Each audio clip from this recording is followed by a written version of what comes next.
I love Guam, I love you.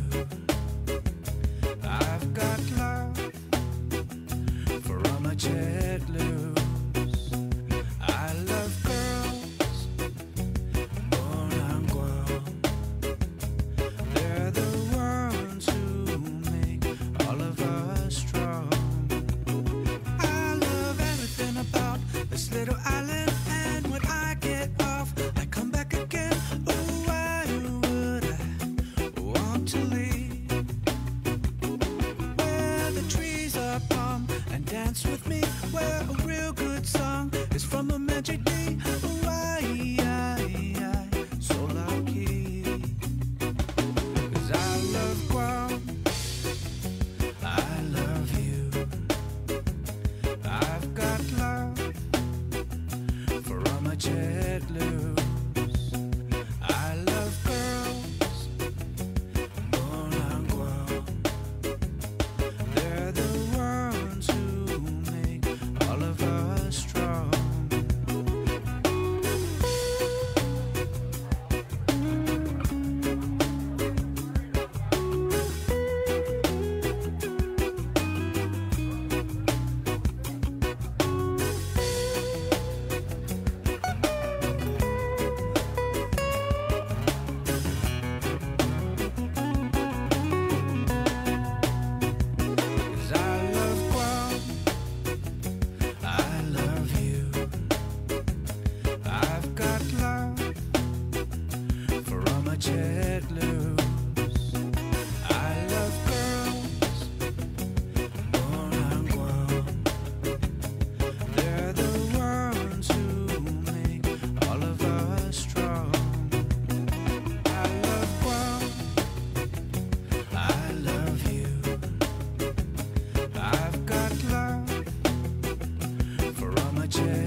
All of us strong. Chris and Sabrina with The Link here on Breeze 93.9 FM.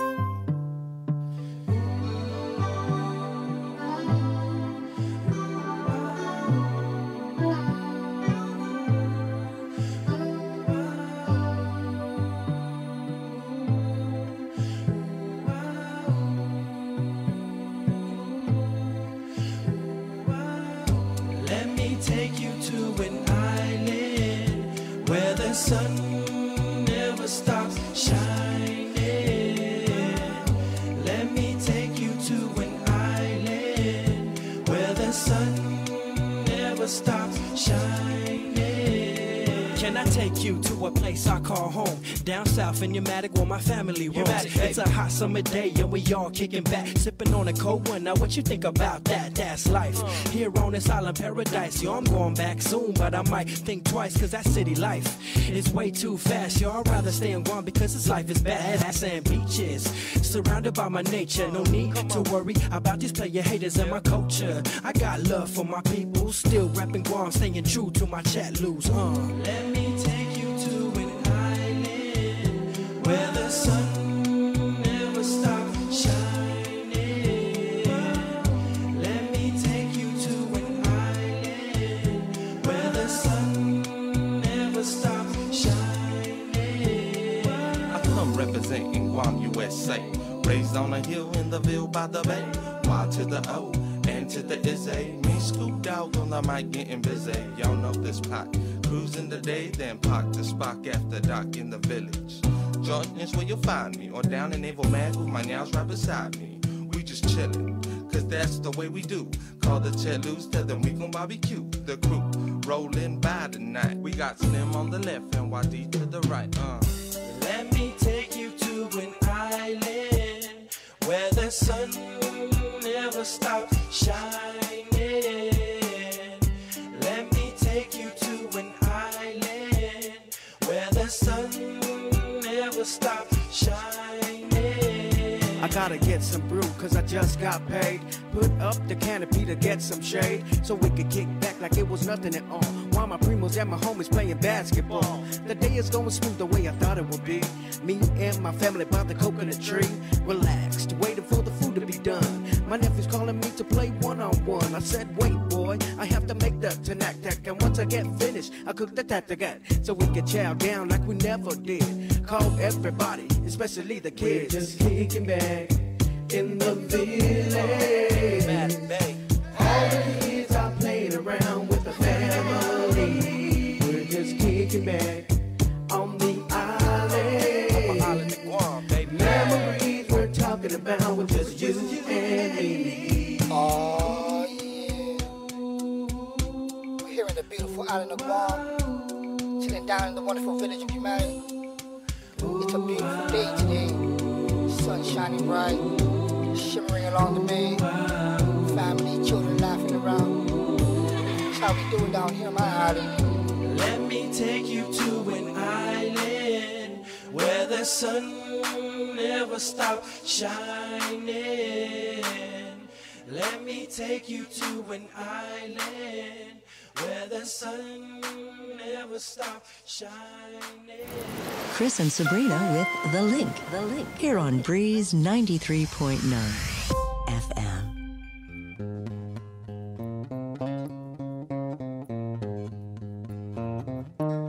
Antulaika hinasomu saohi tiparon dingozu neni no yumagi nigui naizamu zondala chuparatoni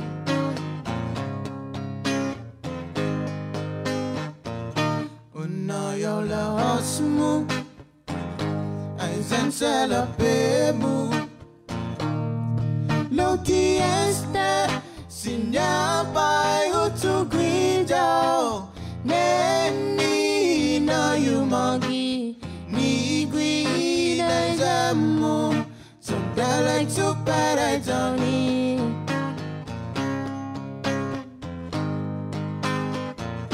So if you ever change your mind about leaving me behind, oh, when they bring it to me, bring your sweet loving, bring it all home to me, yeah, oh yeah, yeah, yeah, yeah. I know I left when you left, but I know now I only hurt myself. Oh, when they bring it to me, bring your sweet loving, bring it all home to me, yeah, yeah, yeah, yeah, yeah. You know I'll always be a slave till I marry you again. Oh, when they bring it to me, bring your sweet loving, bring it all home to me, yeah, yeah, yeah, yeah, yeah. Pues pindi loku nati doku ni guinifi. Satoza no suseri taguini Ipon pangu zugi my go Samalaku zubai queen to see Samalaku zubai queen to see Samalaku zubai queen to see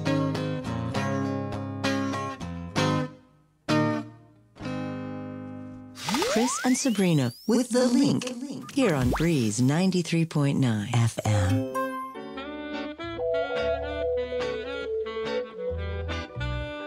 Original music, ladies and gentlemen.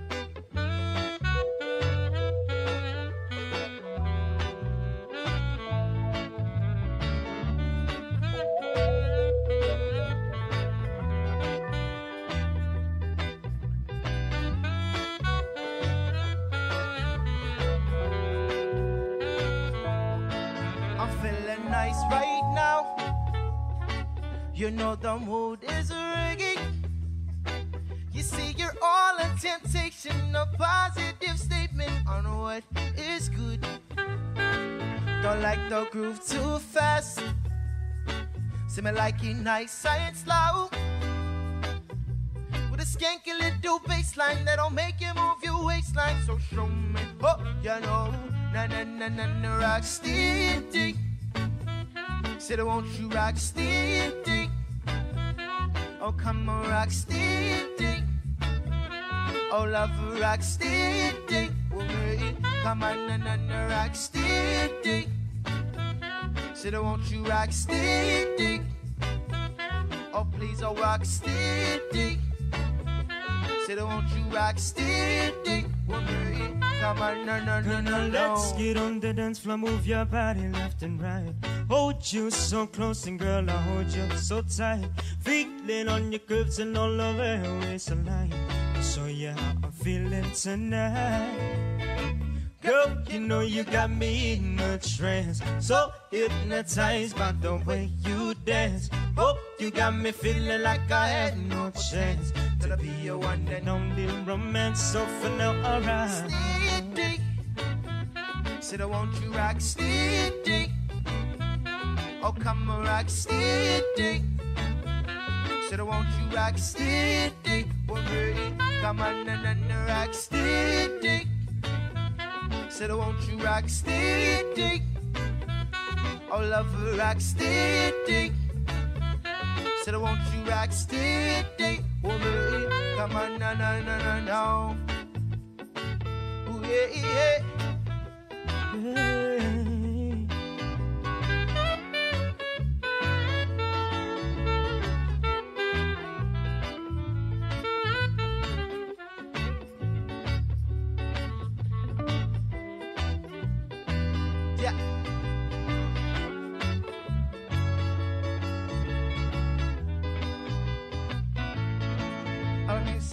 Hey girl, how you doing tonight? Skin tight dressing, I wanna get inside.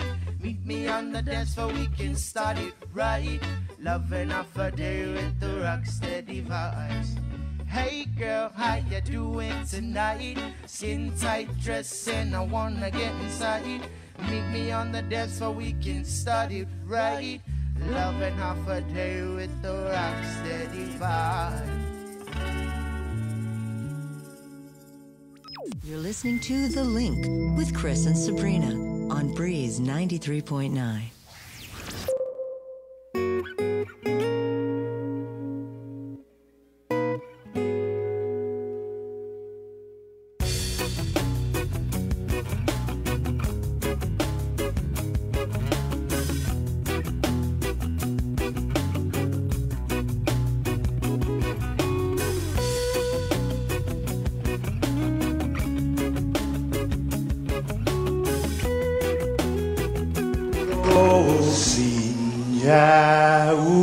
Uli di sombranza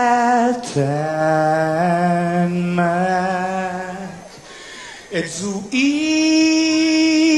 saluda antes di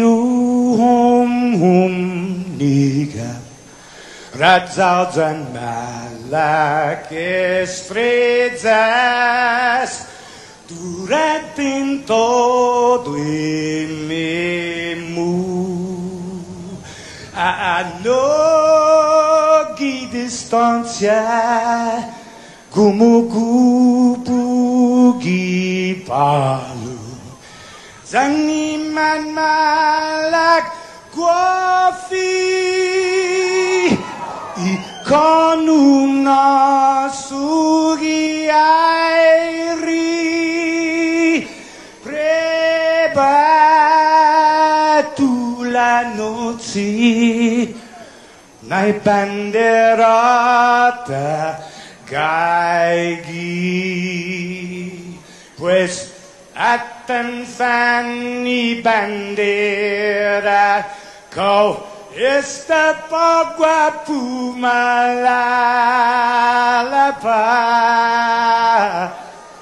Giluk tanu man libri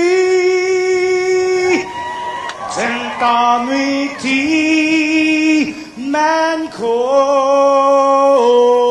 badi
while she burning out of here.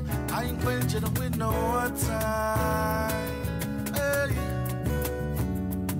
Listen, wine. Remember me bending up with each other. Remember the long tongues, the word they like is ODA. So the weekend escalate. Seems like we already determined enough to Jesse. Oh no, no. Love season is in progress. But don't stress. Love like a burn is on fire. But you know this time is gonna take you higher. So now watch out, say, love season is in progress. But don't stress. Love like a burn is on fire. But you know this time is gonna take you higher. So now watch out, say, go ahead and relax, baby. It's time to take it slow. It's time to wind down and let you have. All my eyes to you stay. But I'm talking about pushing love and rhyming time. The sheets is missing, baby. All up on the bed, the floor, the porch, either by the back, by the front door. Yes, yeah. But when it's cold outside, I could be your fire. I don't want to get so hot for you, girl. I'm going down, down, down, down, yeah. Get a body heat, be getting higher on the turbo. You should have kept it much, I could now you're in trouble. Your body comes, should I know where it touch you, yeah. Love season is in progress, it don't stress. Love like a furnace on fire. Not you in this time, but I'll take you higher. So now watch out, say, the season is in progress, it don't stress. Love like a furnace on fire. Not you in this time, but I'll take you higher. So now watch out, say, there are a couple girls that I see, and they're looking so lovely. So I introduce myself, my name's Candy. She asks how you do it. What if the rest is magic on it, yeah. As they sing a song, the sound like the sea, yeah. Oh, yeah. The season is in progress, don't stress. Love like a furnace on fire. Not you in this time, but I'll take it higher. So now I just say, the season is in progress, don't stress. Love like a furnace on fire. Not you in this time, but I'll take it higher. So now I just say,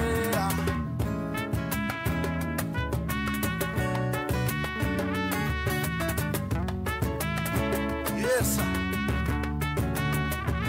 All right.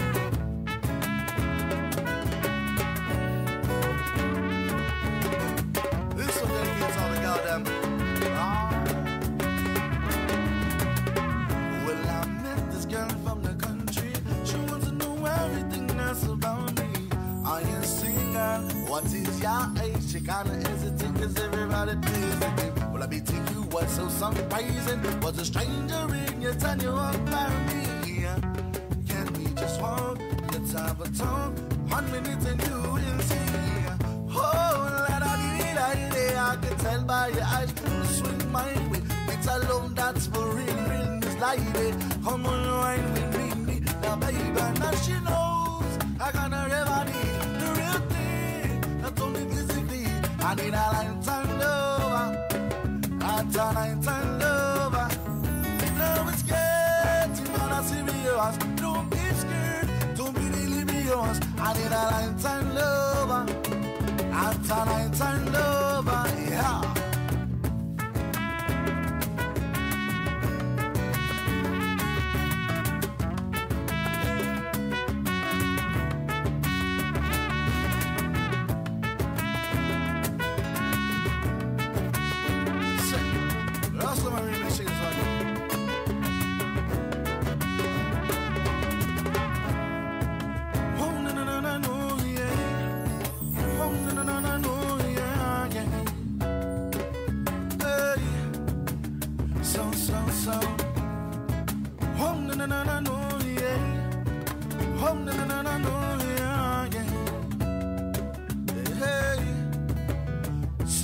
So incredible.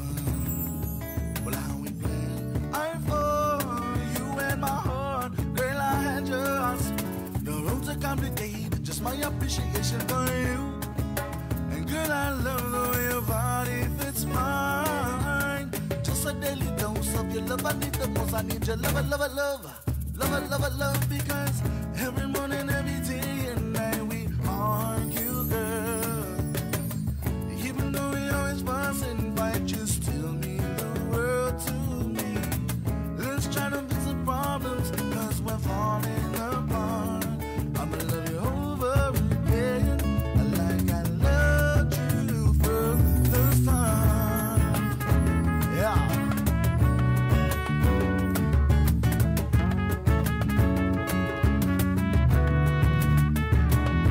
Small kind lovers rock, high rise origination, marination right here. For all the lovers out there.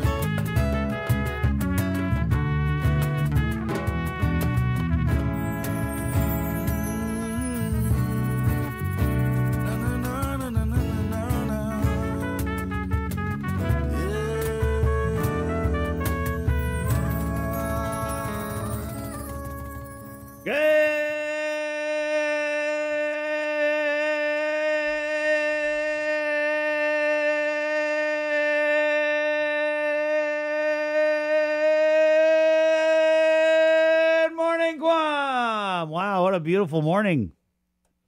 Are you raising the roof? Is that what Yeah, I you're was doing? raising the roof. Hi, Jay. Good morning, Jay. 1997 wants its Yep, temporary raise the pop. roof. So we're raising the roof at 6 in the morning. Yep. Maybe about 7:30 we're gonna say whoop, there it is for about half an hour. And then at 8 we're gonna tear the roof off the sucker, tear the roof off the. Hey, good morning. 8:30 is who let the dogs out. That's it. It's 6:28. Dude, the first Thursday of 2022. What typhoon condition are we in? We're in super typhoon Omicron condition. What? You're gonna confuse the hell out of people who don't listen every. What do you mean? I'm gonna confuse the hell out of people. Good point. Yeah, it's Thursday, January 6, 2022. Jason Solis. My name's Chris. Joe Sir. Sabrina Solis Mantonani, of course, lost her dad. She's over in the States just figuring everything out, arranging the funeral, and always in our thoughts. Mm-hmm. And she also wanted to say, like, thank you guys for your continued, prayers and well wishes. You know, she's posted a couple times on Facebook, but obviously, like, very, very hard to process and to deal with and everything like that. But she says, thank you everybody for your sympathies and your thoughts during what is an unbelievably difficult time. Right. It's 6:29. Facebook Live. Good morning. Also, we're on the breeze here. KUAM FM, Agani, Guam.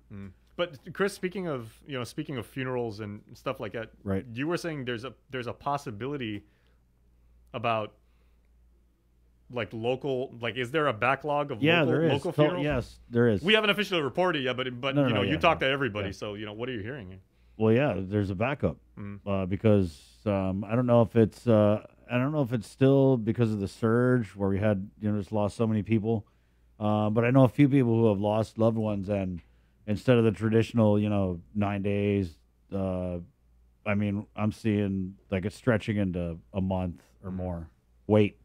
And unfortunately, I can empathize with that because in 2020, right before the pandemic happened, we lost my grandma on my mom's side. So in January, and at the time, the pandemic was still like, 2.5 months out. But my family made the decision because if you remember at that time, they had like a historically cold winter on the Northeast. Yeah. And we're from Connecticut. And we just said, okay, well, we'll have the memorial. We'll do something like that. And then we'll have her cremated. And then in the spring when things, thaw out like a little bit, the family will all get together and and then we'll do something official and like dignified, and we'll celebrate her life and everything like that. We still never got a chance to do that yet. I mean, we've had like memorials and we've all touched base and things like that, but yeah, it's that's emotionally heavy, man. Yeah, it is. I mean, we have a whole process for grieving that is basically hasn't been the same since March of 2020. Facebook Live, good morning. Good morning. Who do we got here? Alfredo Gloria, my brother. Hi, Brother Jason. Good morning to you and your family. Good morning. Oh, gosh, yeah. Elizabeth Aggie, I saw this. Something I wanted to unsee. It's like the first thing I saw when I woke up this morning. There's a new variant out of France. Oh, gosh. Have you seen this? Is this pie? No, it's Ihu. What? IHU. Is that a Greek... We'll get more info on it. Don't worry. Well, because I was thinking because Omicron, of course, and then and then Pi and Omega and everything. So I was wondering. Yeah, I don't know how they're doing it. Chamarita Regis, Three Kings. Yep. Biba Tres Regis. F. Glenn Lujan, good morning. How many of you out there in comments, and how many members of the Link family still have the Belen up? I still have my tree up. Yeah. You still got your tree up? Yeah. Okay. And we're saying some people actually keep the Belen, and they display it proudly, and and it brings a lot of joy to neighbors and everything like that through Three Kings. So amen. Good on you guys. Chamarita Regis, Hofade, good morning. Guam and the CNMI from the beautiful hillside of Sinanya business. Who else we got here? Rosemary Laguanya, good morning on you. Mark Tyron, Hofade, Chris, Jason, Bree, Joser. You guys are doing so awesome in the Jason Show. LOL. It's all you, Jay. I don't know about that. Come on. Hey, three for one. Wait, what? All for one. Yeah. That's it. Just all for one, bro. Was it the Three Musketeers? One for all, yeah. Remember the Corsican brothers? Yeah. You hit one of them and the other like, ow! Imagine if Chamorro twins had that. You had like two dingas and they went. So say like Chris and Jace are like twin brothers, right? Yeah. And they walk up to one. It's like, and they tillick my ear, and all of a But sudden I Chris feel is it. like, ee! Yeah. Ooh. Who do we got? Bex Smithers. They also had that in G.I. Joe, remember? The Crimson Guard. Yeah, that's right. Tomax and Zaymot. Okay, everybody watching right now, Chris and I were talking Welcome to the Jason talking about Show. hardcore comic books Welcome. before this, and he was going deep, and he was like, so all of a sudden the show starts, he can't be nerd anymore. No, I didn't say that. I mean, you're just going like way deep, like G.I. Joe. Or those were twins, right? Tomax and Zaymot. One Tomax, and then the other one's name was Tomax spelled backwards. Right, yeah. And so were the they Crimson Guard. Were they Cobra? Yeah, they were Cobra. Okay, they were bad guys. And it was, yeah. Stephen Thomas, good morning. That's an obscure reference for all of you out Yeah, there it who were is. alive in the 80s. That's a deep cut, bro. Tony Martinez, good morning. Guam Chris, Sabrina Jason, Bananas Dulas, Rose Napati, good morning. Ken Paulino, Verna Baza, Buenos Dias, Guam, my island. Good morning on you. Yeah, so good morning, Facebook Live. We're going on KUAM TV a little bit later on. Yeah, that's happening. And I was hoping we could address a particular email that apparently was addressed to a great many people here in the island. Okay, everyone Revitech, except me. I'm like the only person on Guam who didn't get this email. Yeah, so a bunch of people were talking about it. If you're in certain WhatsApp chat groups, or you may have your own friends, family, what have you, and everything, a whole bunch of people were talking about a email that assumed or appeared to be from Revan Tax, saying something like, and it had like a bunch. Jay actually had a comment from OTEC on that too. Oh, okay, yeah. I'm looking at the story right now. So we did this, and they said it's not from them. They're actually looking into it. So the Marianas Regional Fusion Center is in on this too. So I mean, this is like the civil defense level stuff. Yeah. So they are not taking this lightly. They're really looking into this. Right. Guys. I reached out to Frank Lujan from the Office of Technology about this, and this was it was an email. I think it was a correspondence between a lady who was writing to Revan Tax about GRT or something. And what I think happened is someone pressed reply all. or something, or maybe when they were typing it into autocomplete, maybe, and it was the name. I don't know. Yeah, because like there's people who are getting this email and telling me about it that just like, how did you get that? Yeah. You know what Key I mean? point being Revan Tax was saying to us, at least as of yesterday, and it's it did not originate from them. But Frank Lujan out of the Office of Technology says, I can only confirm at this time that there was no breach of our systems or its databases. We've taken steps to prevent a recurrence. There's no other information that I'm able to share at this time. Right? Yeah, just be careful, guys. Watch out for those scams out there. Good morning, 636. Also, Father Val is coming on, the Catholic school superintendent. All right. We've got Tomas Manglotny, our CNMI regional correspondent. And then Dr. Ho Wen is coming on. He's been talking about this Omicron. He was talking about preparing for it. There was a special message out of the Physicians Advisory Group, Dr. Nathaniel Berg. Right off the bat, they kind of seemed to wash their hands of it. He said there was nothing additional we could have done to prevent Omicron from coming to the island. A little defeatist, but realistic maybe to some people. You can recall, or if you do, Dr. Berg was on the show, I think, one time, and his Well, his response about the Delta surge was kind of eye-opening to me, and he was basically saying that it wasn't far off from their plan to let Delta run through to get that natural immunity in combination with the vaccination, which was pretty mind-blowing to a lot of people. But I don't know if that's how we're going to move with this Omicron surge, but Jay, it's second day, triple digits. Yeah, 189 last night. Now, here is the tricky stuff, all right? And we realize that most people do not, pore over these numbers or, commit them to memory like we do because that's our job, right? Yeah. So even though Tuesday evening, we had 210 positive cases. Last night, we had 189. Obviously, that's less than it, but the positivity rate was about the same. It's better than 15%, and the CAR score went way up from 22.2 yesterday to 37.9 this morning. That's crazy.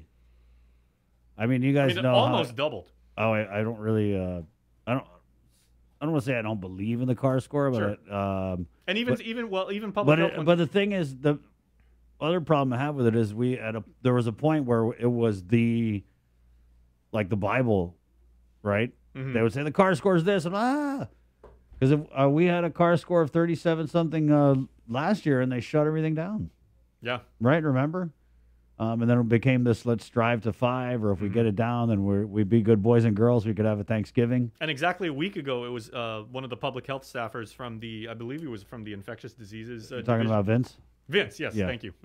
He was actually saying, and because our Daniel Perez asked him, he said, what do you feel about, the CAR score, jumping all over the place and everything? And he goes, it's a good metric, and we use it and we pay attention to it. But he's like, I'm paraphrasing, and he goes, don't put all your eggs in one basket because it does have a tendency to be a little sensitive. Yeah. And when things, It seems like there's a little disconnect because Dr. Berg has gone on the record and said, we don't really look at the CAR score, but then the governor loves to reference it, and it's in all the JICs. So I don't know who pays attention to it and who does it, but they put it out there as like the metric, right, that's supposed to measure how we're doing. And that's what I feel a lot of people have an issue with is the consistency. So if we had a CAR score of 37, last year, and the response was different than it is now, of course people are just going to scratch their heads and wonder, like, huh? And this isn't something that is universally recognized. They don't even do this. Throughout. This is only like this isn't like DEFCON 1, right? It's OOG. OOG. It's only on Guam. I'm sorry, but Saipan doesn't have a CAR score. They don't have a CAR score, and Dr. Cabrera's from Saipan. Yeah, it's an only on Guam thing. So that's why I'd like to look at the test, the positivity rate. But Jay, if you could, since we're talking about this CAR score, maybe you can explain to people what goes into it. So, and that's the problem I have. So when I hear a CAR score of what is it?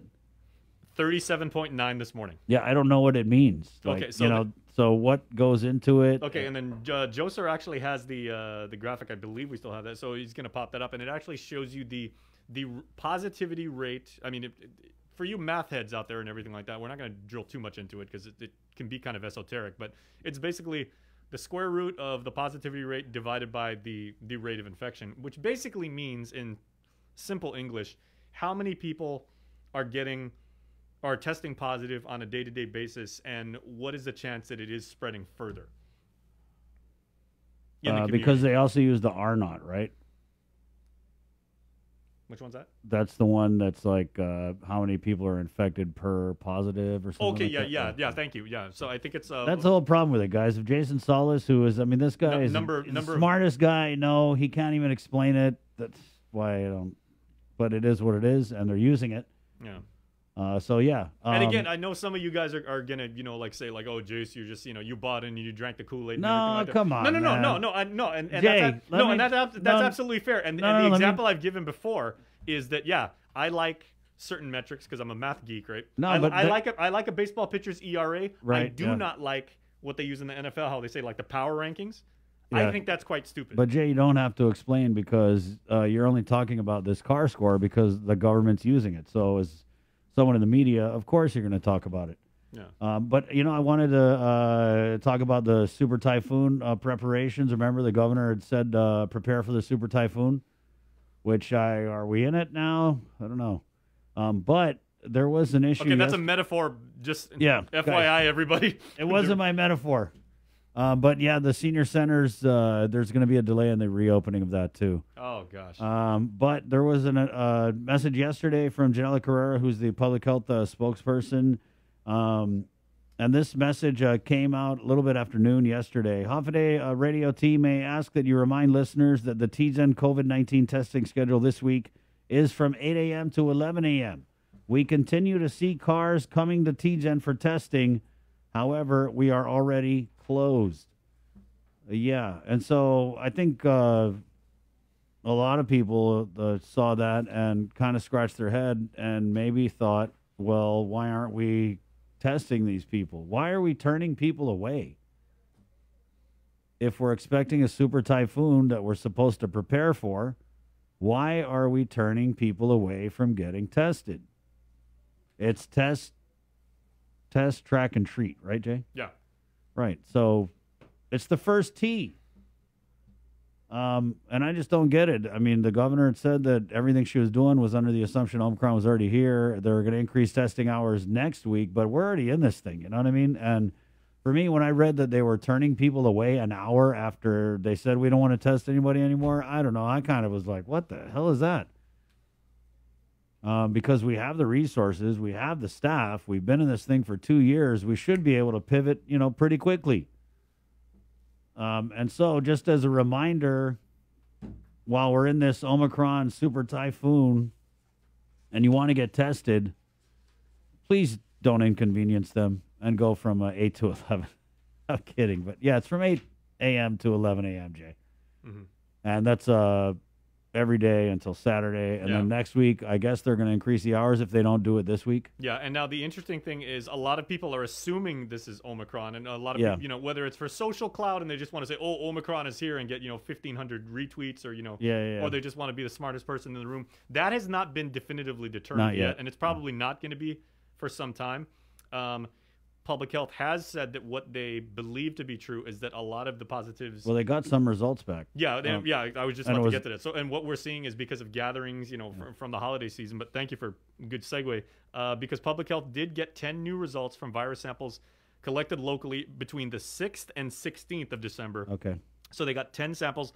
All 10 were identified as Delta. Right. But December 6th to 16th, we were like kind of low numbers, right? That. Can we call that the kickback period? Or yeah, that's when we were. We were out of the surge. So we weren't even saying there are 10 more shopping days for Christmas at that point. It was kind of like everybody was it was still like, coming. oh my God, here comes Christmas. Everyone was still kind of like dragging ass because of all that turkey they ate. Right. Yeah, and so that was.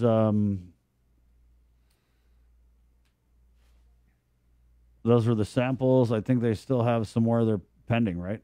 Yeah. Right. Yeah. But I mean, when we talk to Dr. Ho, so 10 for 10 were Delta. Right. But when we get Dr. Ho on, I mean, they're pretty much saying that they believe Omicron is here. I mean, Sure. The governor herself said it. I interviewed Dr. Bob a few weeks back, and he said, he assumes it's here already. And this is like weeks back. So we'll find out, And what I'm also hearing is there are a lot of people who are coming into the island with their negative test, but then testing positive a day or two after they arrive. So how, Jay, with that testing thing, it's like you could get a test, be negative, but actually be positive. Mm-hmm. It's confusing. Yeah. Yeah, so here we are, guys. Just be safe. I got to say it. Be safe. I'm pretty sure you're tired of hearing it, but, I mean, we're right on the edge here. We don't know how this surge is going to affect us. We've got the vax, we've got the boost. But do enough people have either or is this variant going to bust through that? We'll see. We'll see. We're trying to do our part to get you guys the info, vaccinations, boosters, all that coming up. But something that they're really trying to press, Jay, and this was the governor's address. They kind of restarted up this "don't wait until it's too late." Yeah, that infographic that they're now pushing around, that's not a new one. I believe that's not. Yeah, they first started putting this around like what? There was a big 3 months ago. Yeah, during the right surge. when Delta started. Right, and then remember the CDC actually came out here because we had all these dead on arrivals. Yes, and they studied it, and I guess we thought we beat that problem, and it's back again. And now we've got the governor saying, "Don't wait until it's too late." The governor's office, the comms people, they're sending out this flyer because they want to remind you about it. but they actually should have never stopped. This is the best message that they've had in a while. And they started it up. There was a real sense of urgency. Dr. Mike Cruz came out, right, because we were just seeing all these crazy dead on arrivals. And so, I mean, even Dr. Mike Cruz came out and did a commercial on it. And they kind of beat the drum for a couple weeks, and then we didn't hear anything about it. And now, again, we're right back to that place where people aren't getting seen. They're waiting until it's too late. So, yeah, do not wait until it's too late. I had to go find my oximeter. Yep. Right? I've actually got several friends in the States who have now tested positive, and I've been, like, asking some friends of mine. I've messaged some people on Snapchat. I DM them and everything. I was like, hey, do you guys have an oximeter? It's $11 on Amazon, and, in the States, you get it delivered same day. I was like, pick one up, spend the gift card you probably got for Christmas and everything like that. There's a really good chance it could save your life. I mean, we're pretty vigilant, right? And we went out and we got that oximeter, and you remember it was a vibe at that time. We spent 40 minutes, the four of us, doing tutorials on using it. Right, exactly. We passed it to you. We wiped it down. I tried it. Joe Sir tried it. But then, when things died down, it was like, I forget about it. Okay. And now we're right back here in this place where go get your oximeter. Don't wait until it's too late. So did we all let our guard down? Of course we did, because we thought we were in the clear. But when are we going to learn? When are we going to learn? It's 6:48. Okay. I do have something, since we are talking about numbers going up. Yeah. You, of course, are a proud son of the South. And you've got quite the trek, quite the commute when you come into work every day, right? Okay. Let me ask you something. Okay. How many gas stations did you pass by on the way to work today, my friend? Every single one of them, because I filled up my tank yesterday. Oh, okay. Gas prices at Mobile went up. We reported this yesterday from our Isaiah Uggan. Gas prices, at least at the Mobile stations, from $4.73 to $4.89 for a gallon of regular gasoline. Wow. According to the billboards, Shell and 76 Circle K are expected to follow suit, of course, with their own price increases. The last time we saw a price increase was on the 27th of October.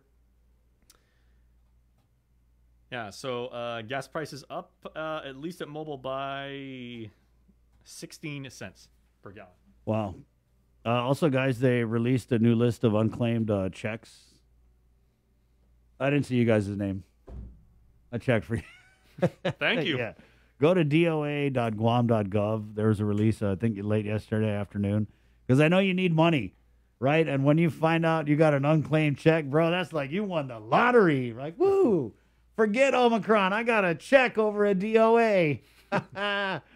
Right? So it's doa.guam.gov. They got a bunch of different listings there for everything from unclaimed tax refunds to unclaimed advanced child tax credits, RISE Act payments. Could this possibly also be the bereavement checks? I mean, I know that goes back a ways. Well, there's a list there, a bunch of different lists at doa.guam.gov. Hopefully it does include that too. Right, so check that out. Yeah. It's 6:49. Let's go ahead and get into the news. We do have that special address from Dr. Nathaniel Berg coming up here. Our first look at news is brought to you by Pacific Points. For Sabrina Salas-Matanani from the KUAM News team with the very latest. Jason Salas, good morning. All right, good morning, partner, and good morning, everybody out there, from Joe Sir, myself, and Chris on this 6th of January. Of course, it is a Thursday. And recapping the numbers that we were just speaking of, Public Health has now confirmed, as of last night, 189 new cases of COVID-19 out of a sample set of 1,351 tests run on the 4th. So that is reflecting Tuesday's testing. There have now been over 20,000 positive cases of coronavirus on Guam in the last 21 months. There have also been 273 deaths. Of course, we reported 3 the other day, and 808 cases are in active isolation on the island. The CAR score, as we said yesterday, 22.2. Today, 37.9. So infections are on the rise, obviously. The Joint Information Center also reported 13 people that are hospitalized for coronavirus, and of those patients, 9 are vaccinated. Of the 13, 4 are unvaccinated. As we were also saying, Public Health received a set of 10 results from virus samples collected locally from December 6th through the 16th of last year, and they've undergone genomic sequencing in the Aloha State of Hawaii. And all 10 samples, 10 out of 10, were identified as the Delta variant. We got a lot more stories for you now, but let's go back to the newsroom where Tyler Matanani is standing by, and she is anchoring this morning's Link Update. This news update is brought to you by Pacific Points. Do more, get more. Buenos and half a day, everyone. I'm Tyler Matanani with your headlines here on The Link. Administration officials are sounding the alarm over the latest COVID positivity rate. The Joint Information Center on Tuesday night reported 210 new cases, the highest number since last October. The abrupt increase prompted separate video messages from both Governor Leon Guerrero and Physicians Advisory Group Chairman Dr. Nathaniel Berg. Both said the Christmas and New Year's Eve gatherings had a lot to do with the sudden rise in infections. The governor urged residents not to wait to get tested. 2 out of the 3 deaths reported on Monday tested positive the same day they were dead on arrival to the hospital. This could mean they were unaware of the severity of their symptoms or they waited until it was too late to act. I am concerned about this trend, but I am more confident in our protective measures to minimize hospitalizations and severe illness and prevent deaths. Public testing has resumed 6 days a week, but for only 3 hours a day from 8 a.m. to 11. The governor says she will expand testing hours, and those who are experiencing symptoms should quarantine and get tested as soon as possible. Meanwhile, Dr. Berg says it's almost certain the Omicron variant is now here. He also urges immediate testing and to see your doctor if you start feeling ill, especially those with comorbidities. I don't want to see any more dead on arrival cases. No one does. Go to the emergency room if you have symptoms that are progressively getting worse. If you have diabetes, high blood pressure, or other significant medical conditions, this becomes particularly important. Both the governor and Dr. Berg continue to urge vaccinations and the other now familiar precautions. Now, the rest is truly up to you and me as a community. The Physicians Advisory Group is constantly reviewing transmission trends, updating healthcare data, and analyzing our best defense. We will keep you updated. We do expect things to change rapidly, but Guam has performed exceptionally well throughout this pandemic, and after beating 3 surges, we have the capability and indeed the compassion to get through this as a community again. For Guam's News Network, I'm Nestor Lecanto. He was sworn to uphold the law, but he's found himself on the receiving end. KUAM was at the Superior Court Wednesday, where former DOC Deputy Director and former Court Marshal Joey Terlahi made his initial appearance.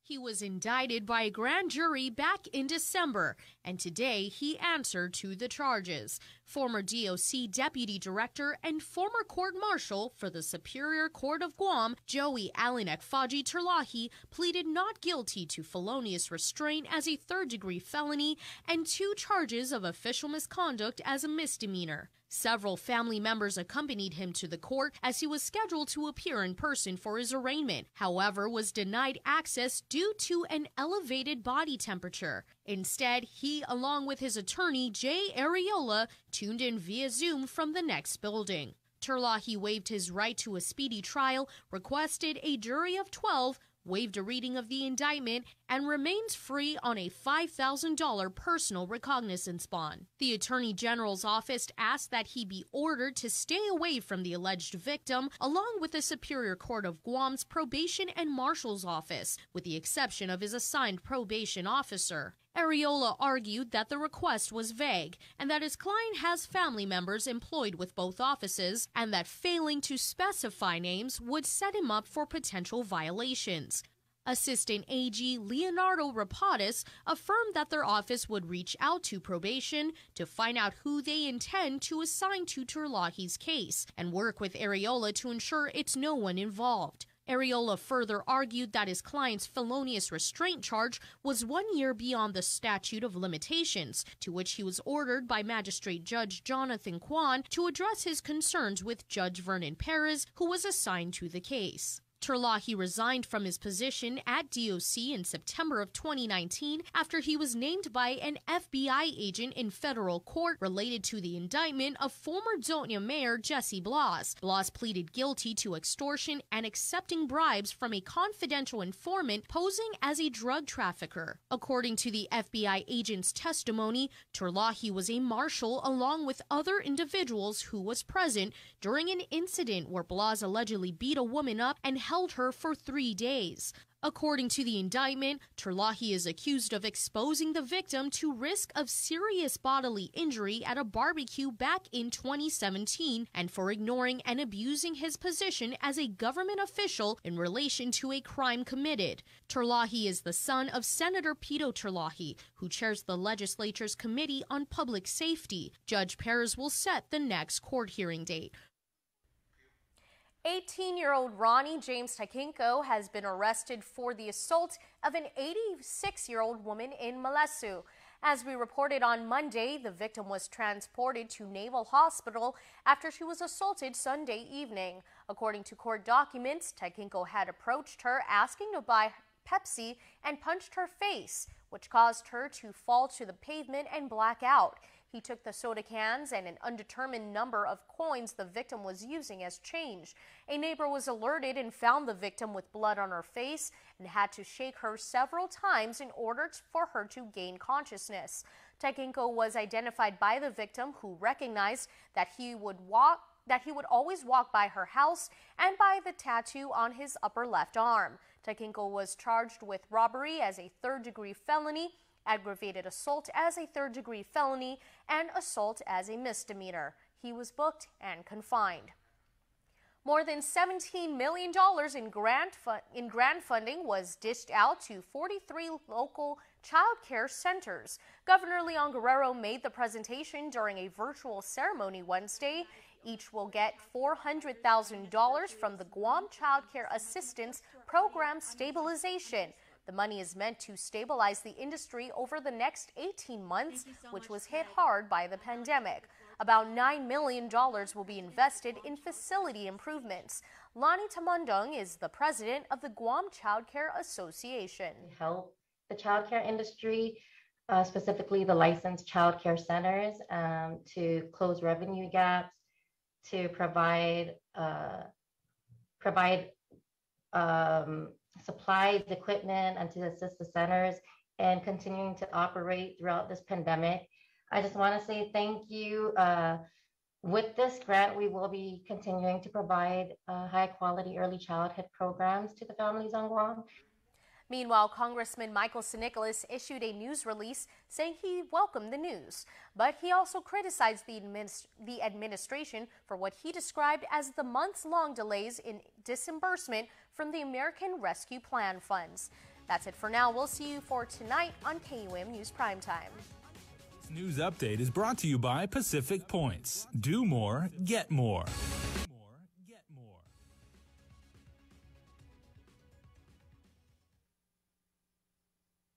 Now let's take a look at national headlines as the nation's third largest school district did cancel class because of teachers' concerns over the latest COVID surge. An average of about 500,000 Americans have tested positive every day over the last week.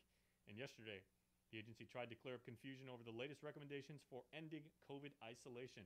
Here's more from New York. The CDC is warning hospital admissions and deaths will likely increase in the coming weeks as the record-breaking COVID surge continues. New hospital admissions in Miami-Dade, Florida are up 550% in just 2 weeks. As the hospitals get strained, there is less opportunity to provide all these resources to the one single patient. Because of the surge, Chicago's public school teachers voted to switch to remote learning, prompting officials to cancel classes. Going into schools puts us at risk, puts our students and families at risk. The CDC tried to clarify its guidance for people who test positive but are asymptomatic or mildly ill. The agency stopped short of requiring those people to get a negative test before ending isolation after 5 days. But it said if someone has, quote, access to a test and wants a test, they should use it. And those who test positive should isolate for another 5 days. It is confusing. It does feel like a bit of a choose-your-own-adventure. If this, then this. It all comes as the U.S. sees a shortage of rapid antigen tests nationwide. At this pharmacy in Denver, rapid tests are selling out on the same day the shipment comes in. We ended up selling through 600 within the business day. The federal government is launching a website for Americans to order free tests, but it won't be up and running until later this month. Bradley Blackburn, CBS News, New York. Let's get back to local headlines now, as inside the Tumon Sands Plaza, an art exhibit is awaiting you for all to enjoy. Daniel Perez shows you about the Birds of Paradise art exhibit in the heart of the island's hospitality village. Inside the Tumon Sands Plaza lies an art exhibit for all to enjoy. Manager of the art gallery, Don Lees Rages, is looking for artists to participate in the Birds of Paradise art exhibit next month. My intention for this gallery is to create a space where artists can be exposed. You know, we want as many artists as possible to come in and have a chance to show in a professional gallery.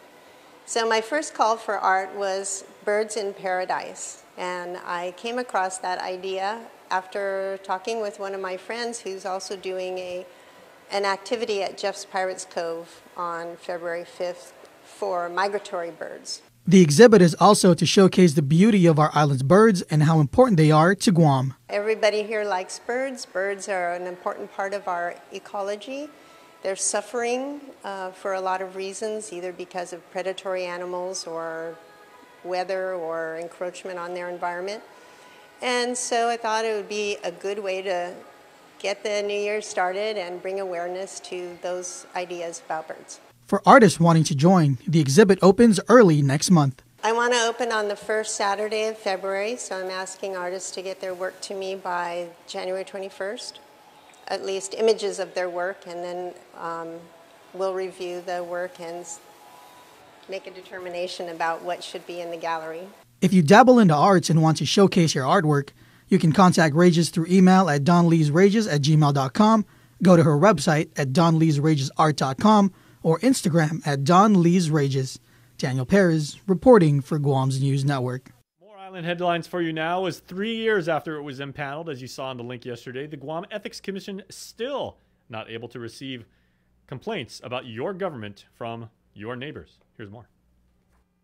Revived via executive order by Governor Lou Leon Guerrero in 2019, the Guam Ethics Commission in 2022. Revived via executive order by Governor Lou Leon Guerrero in 2019, the Guam Ethics Commission in 2022 still not ready to receive ethics complaints from members of the public, even though members of the public have been trying to file them. A lot of individuals that are stepping forward have expressed frustration or concern for what they believe is an injustice to them, because officials have not violated the law in their eyes. We've had a number. Just this week, I had someone come by the office. Our door's been open, and we had an honest conversation. Clearly, that individual was frustrated. There's probably a handful of individuals, and we actually keep a record of all the folks that have come by, whether through email or in person, to say that they want to lodge a complaint.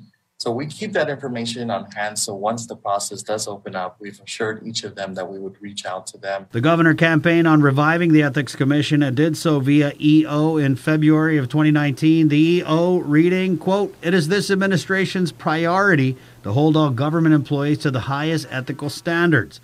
But after the commission had issues getting a budget and office from Adelup, the legislature reaffirmed the body's independence via Bill 85, which was signed into law by the governor and became Public Law 3628 in June of 2021.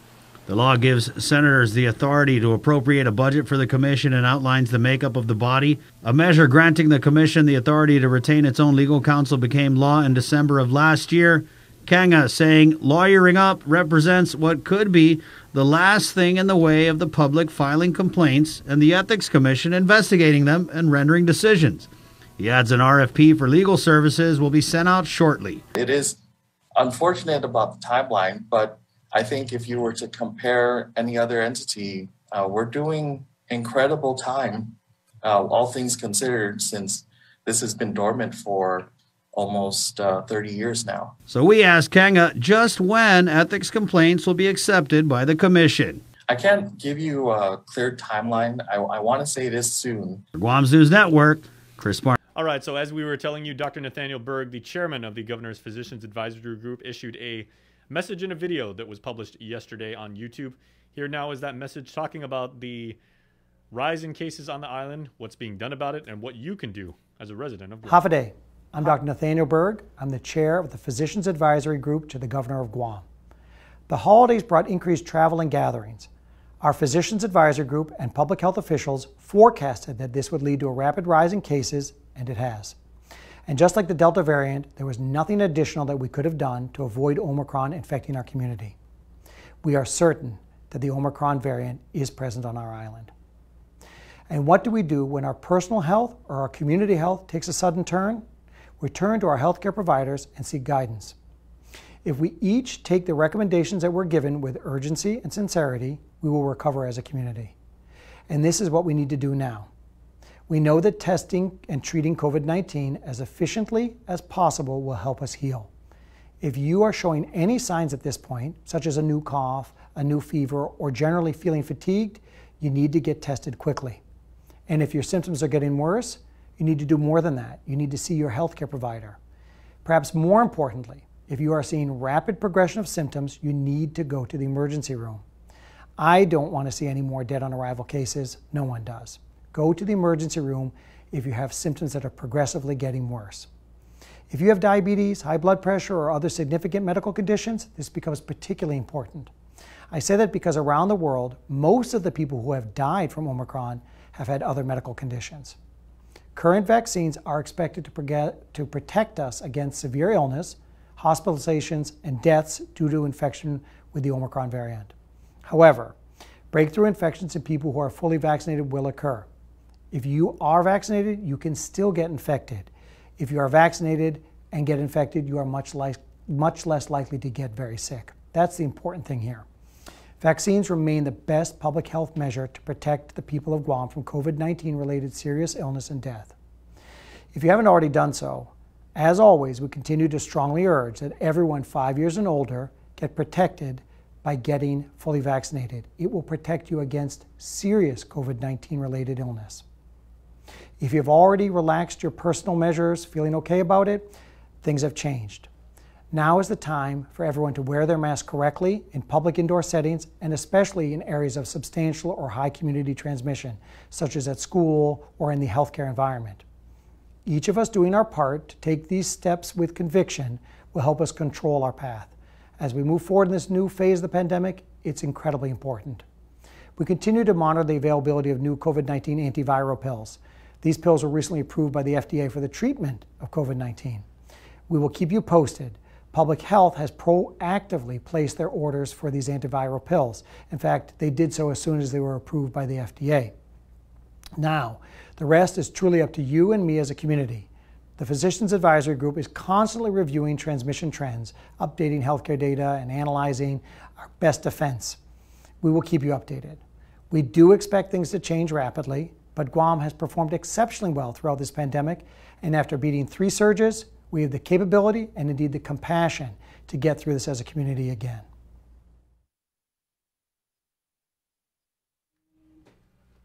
Let's take a look at regional headlines now, as the CNMI's House of Representatives has proposed a solution to paying retiree bonuses totaling over $1 million, expanding premium pay, and a new local stimulus package.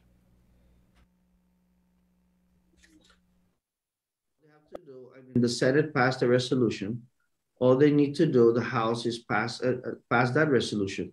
If they disagree, which they have, then why don't they create the same resolution? That was the governor last week addressing the need for legislative action to ensure the $500 bonus for retirees can be paid out. And this week, the House Ways and Means Committee proposed a bill to establish a business unit to fund the bonuses. We are doing it the right way. The bill itself that was pre-filed yesterday is identifying where they will be getting the funds from to appropriate and to also create a business unit just for that, for the $1.3 million for the retirees' bonuses. Because it's unclear if the governor fully used his 25% reprogramming authority, lawmakers drafted the appropriation bill redirecting local funds.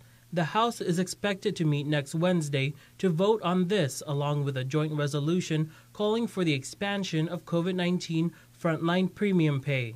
There's some inconsistencies in how these premium pays are being distributed. So we just want to make sure that we cover all the grounds as much as possible. There are folks in the private sector that you can say are frontliners in a sense. And there are also, I think, workers in the government that also deserve this some of this premium pay. So far, $3.6 million of the $30 million budgeted under ARPA have been spent for premium pay. The joint resolution also calls for $500 economic impact payments for all outside of the previous local stimulus distribution done through Visa debit cards. Tomas Manglotnya for KUAM News. And now to celebrate our island's indigenous language, here's Uncle King Conception with Chamorro News Update, sponsored by First Hawaiian. Buenos tardes to get some to the Chamorro ni KUAM News. Presenta ni Familia Mizo gi First Hawaiian Bank. Mas que 17 milhões pesos na salapi grant sa mga micro-trade na lugar in assistant famagoon pa child care centers. Presente magahaga dulang guerrero na salapi entry virtual na seremonyo. Kada unuwi sa marisibi 400,000 pesos in ni Guam Child Care Assistance Program Stabilization. Adyo na salapi sa paro na establi adyo na industry gunigi isla para 18 meses na tempo naman in-affecta no senadit ni pandemic. Kasi 9 milyon pesos guhin na salapi sa paro marekda dyan mana mas adilang i-facilitadad siya. Mentesan na asunto, muna ako dyan delegado Michael San Nicolas statemento na sen maulikesti. Luar budaya loke administrasyon dyan sanga mampu tanako na tempo dyan diniteni pero nahusing administrasyon sa lapi gin ng American Rescue Plan. Mas asunto, maaresta si Ronnie James Taikenko pada atake una 36 anos na Palawan gizang Maleso. During report KUAM gi Lunes, makoni biktima para Nevo Hospital después de una inataka gipangin na minggu. Según ni dokumento ni Koti si Taikenko sa Faisen Palawan, pero famahan Pepsi za paniti fasunyan ngunit na Salamanca ay amko gilu talang semento za ninalalango. At sulit si Taikenko ilatang gimen siya, dan sensito siya, noon nasasabi biktima para tulay ka tatanging gwa mamahan. Maagang ibasino za soday biktima, mga hagay fasunya, za ulusutumu sa siya zangzong. Inidentifika si Taikenko ni biktima za rekognisa sa seso mamukad gimen ang gumaniya, za ni tatu gia kagwin na tungkong kanay niya. Mataki si Taikenko no robbery ni mina 3 grado na felony, aggravated assault ni mina 3 grado na felony lokwe, dan assault no misdemeanor. Mabok si Taikenko, pas makandalo. Yuto mo na sunto para pago na Webes ni KUAM News gifinot sa Moro. Según ni Homeland Security Advisor Samantha Brennan, taza na masaw giniti ma-identifika na missile no managupo ni Democratic People's Republic of Korea para guahan pa ni Marianas. I-ofisina ni Homeland Security and Civil Defense ni Marianas Regional Fusion Center ifederat sa ni militar sa makontinue niya masasanata na estisiya na sindisedi ginimagi na badantano. Para Guam News Network, Gualsikin Conception. Yasuto gifinot sa Moro sa presenta sa ninafato ni Familia Mizo gi First Hawaiian Bank.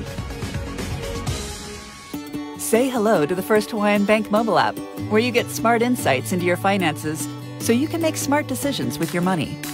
With a daily personalized feed, you can compare your monthly income to spending. That's better. Discover where your money is actually going. You might be surprised.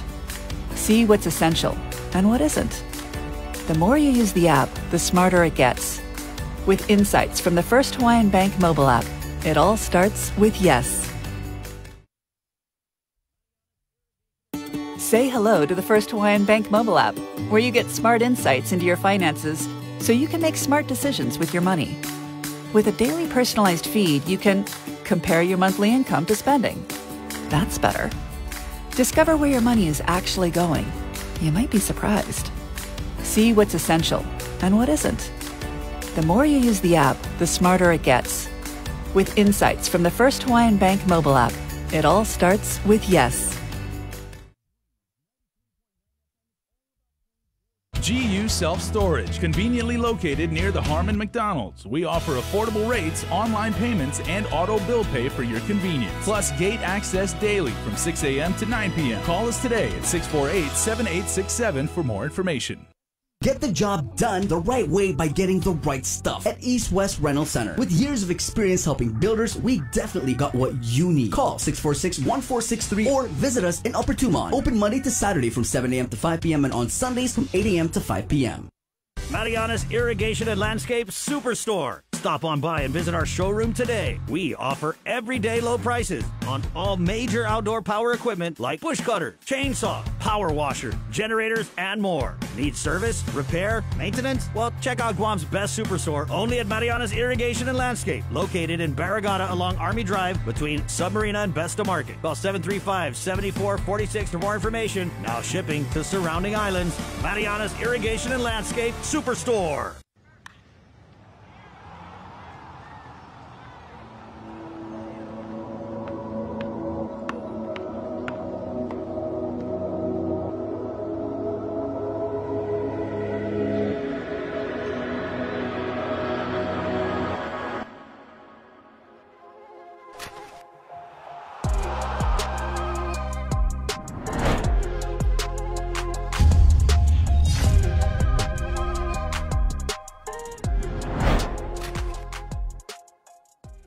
Basically, my life was a revolving door of just getting drugs, using drugs. My name is Anne-Marie Sablan. I'm 26 years old and I'm a student at Guam Community College, about to graduate with my associate's degree in human services. Got my high school diploma with GCC's Adult High program. The staff there is very helpful, they're very friendly, and it became like a family dynamic. It's possible for anybody, especially people like me who struggle with addiction. Attention basketball fans, the wait is over. Clutch Guam presents the second annual McDonald's High School Basketball Classic, going down December 20th to January 8th at the Father Duenas Jungle. Make sure you come through to watch some high school boys and girls varsity division action. You do not want to miss out. Special thanks going out to KUAM Sports. We'll see you there. I didn't get screened because I was just afraid of it. I procrastinated. I didn't have any symptoms. I didn't have insurance. I didn't want to know. There were several services that was available to me. I got a mammogram. Colonoscopy. I know in my heart that early detection saved my life. And I just tell people all the time, please go get screened.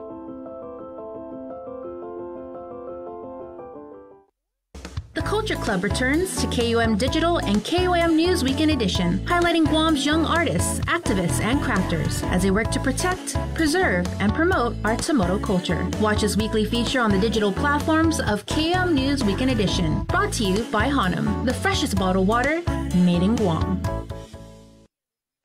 Uno Mixed. We're mixing it up on the last Thursday of every month with a look at lifestyle, entertainment, food, and so much more on the stations, networks, and digital platforms of KUAM Communications. Uno Mixed is presented to you by Docomo Pacific, Better Together, and Pepsi. That's what I like. Pacific Matters is a half-hour news, culture, and lifestyle show focused on issues that impact Guam, the Northern Mariana Islands, and the larger Pacific region. Join Tomas Naglonia every Monday to discuss politics, trends, and take a deep dive into the issues changing our island home, because what happens in the Pacific matters.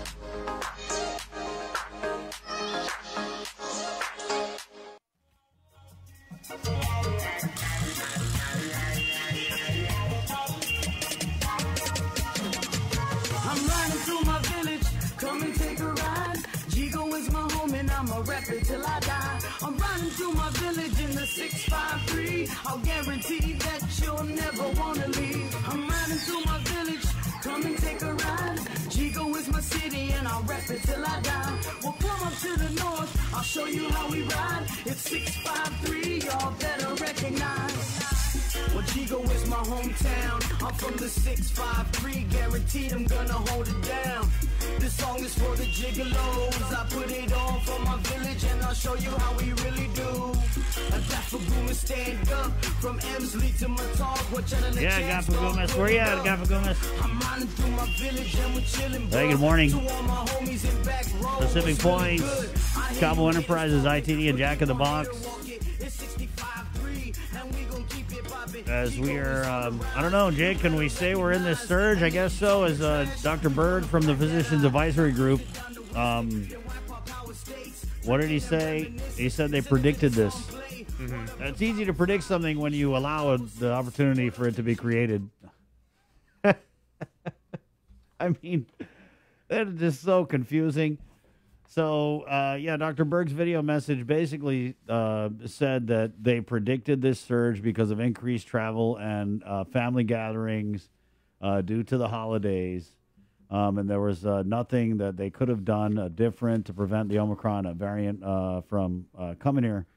But I know the governor had said that she was telling us to prepare like a super typhoon was coming. So what was it? Do we prepare? Do we not need to prepare? Did we predict something that we knew was going to happen because we allowed it to happen, because we increased all the gathering limits before the holidays? And how serious is it going to be? Right? What are the doctors saying? Well, we'll get one doctor on here. Dr. Hoa Wen will be on 8:30. You just asked a very interesting question. I don't know if you thanks. picked up on that, but you said, are we in a surge, right? And I'm Yeah. thinking... Well, I think we are because Dr. Berg said that they predicted this surge. No, okay. So if he's literally calling it a surge... we can go back. You want to go back and play it and just check? Yeah. So, and then also the fact that, there have been a rising number of cases for more than 3 days now. Yeah. We went from 44 on Tuesday, 210 yesterday, 189 today. Yeah. I mean, that by definition is a trend. Let's go ahead and play a little bit of this address from Dr. Nathaniel Berg, who's the chairman of the Physicians Advisory Group. Half a day. I'm Dr. Nathaniel Berg. I'm the chair of the Physicians Advisory Group to the Governor of Guam. The holidays brought increased travel and gatherings. Our Physicians Advisory Group and public health officials forecasted that this would lead to a rapid rise in cases, and it has. And just like the Delta variant, there was nothing additional that we could have done to avoid Omicron infecting our community. We are certain that the Omicron variant is present on our island. And what do we do when our personal health or our community health takes a sudden turn? We turn to our healthcare providers and seek guidance. If we each take the recommendations that we're given with urgency and sincerity, we will recover as a community. And this is what we need to do now. We know that testing and treating COVID-19 as efficiently as possible will help us heal.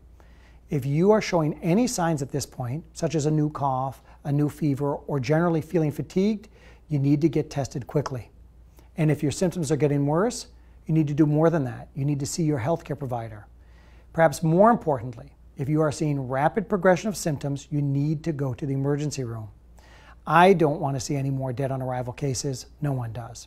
Go to the emergency room if you have symptoms. Vaccination, boosting, this is what they're saying we need to do and to monitor your symptoms. So if we're preparing for a super typhoon that may already be here and you want to go put your shutters up in the middle of the storm via getting the shots, whether it's the vax or the boost, where would you go, Jay? Well, okay, and this is the one thing you're really going to need to know because, of course, the UOG Calvo Fieldhouse is the most central location you can do it. But remember, they are not in operation on Thursdays and Sundays. So today, UOG is not available, but Monday through Wednesday from 11 to 5 and Saturday from 11 to 7. And you can always go, like the web is never closed. You can go to tinyurl.com/VAXGuam and book an appointment. Why don't you do that and set something up for the time it's most convenient for you on Friday or Saturday? Once again, beg your pardon, Monday through Wednesday, 11 to 5. Saturday,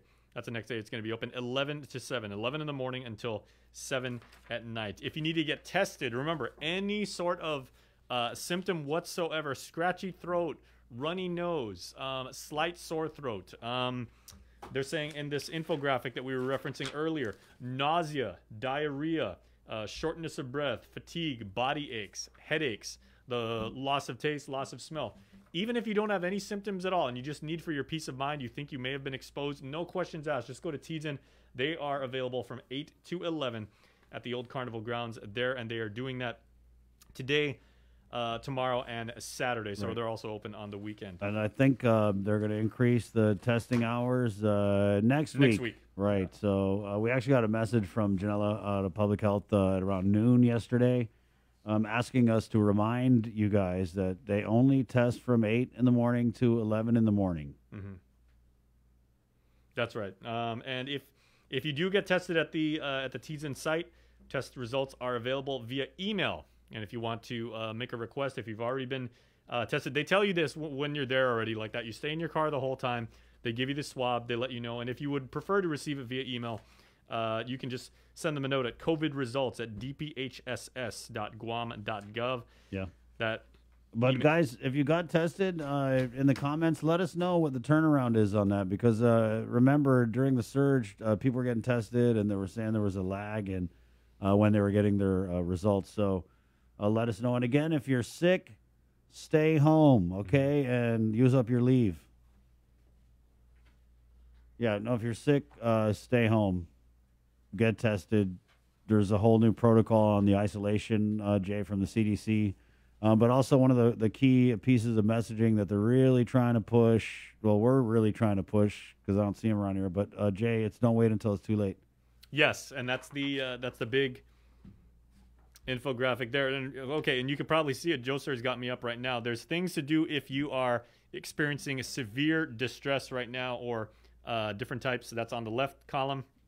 If you have trouble breathing, these are things to do to call 911. Do not waste any time, please. This is considered a medical emergency, and you can have GFD come and help you out. If you have trouble breathing, if you are confused in any way, if you're just kind of, disoriented, that is possibly a sign that something's wrong. If you have persistent pain or pressure in your chest, if you have a hard time waking up or have a hard time staying awake, that may be a sign that you need immediate medical attention. Or if you have bluish lips or in the face, that's always an indication that you are having some sort of oxygen depletion. So if your lips or face are blue, any of those symptoms, please call 911 immediately and get immediate emergency medical attention. Now, as Chris was just saying, if you are sick, please stay home. If you do need to see a doctor, it advises here, give them a call, let them know you're on the way, make it easier for you and all the other people who might be there. You can park, they expect you, they come out, they see you, they can make a diagnosis, tell you what to do, and they can work your part of that caseload with you and the other patients. You also want to monitor symptoms of COVID-19. Now remember, we talked about this way at the beginning of the pandemic, all the different things which could indicate the presence of coronavirus. Do you have a fever? Do you have a cough, a persistent cough? I've heard people saying they have like a hacking cough, a whooping cough, a barking cough. I'm not a doctor, of course, so you want to refer to the. Did you say a barking cough? I've heard some people say they had like a barking. Anybody having a meowing cough? Shortness of breath, fatigue, body aches, severe headache. Again, that loss of taste or smell, sore throat, congestion, and this is the one. If you have some sort of gastrointestinal impact, like diarrhea or nausea, please stay home. And again, if you have any of those symptoms, you may want to consult your family physician, seek medical attention. But please take care of yourself. Again, if you need to be tested, we highly encourage you to do so. Head over to Tizen in about 32 minutes. Actually, head over there now if you want to get tested, because they open from 8 to 11. Or you can always go to your private clinic. Yeah, they're only doing it till 11, guys, and they sent a notice out yesterday at noon to remind you people that they are not testing all day. It's only from 8 to 11, okay? I mean, I hope they change it. I pray that we get a message here that says, yeah, there's a big demand. We're going to keep testing people. Let's go ahead and head into the KUAM News Zoom room. It just got me on this don't wait until it's too late. If you're experiencing confusion, Jay, who is not experiencing confusion? Right? Who is not? 7:30, Father Val Rodriguez, the Catholic school superintendent, joins us now. Good morning, Father Val. Hi, good morning, Chris. Good morning, Jason and Joe, sir.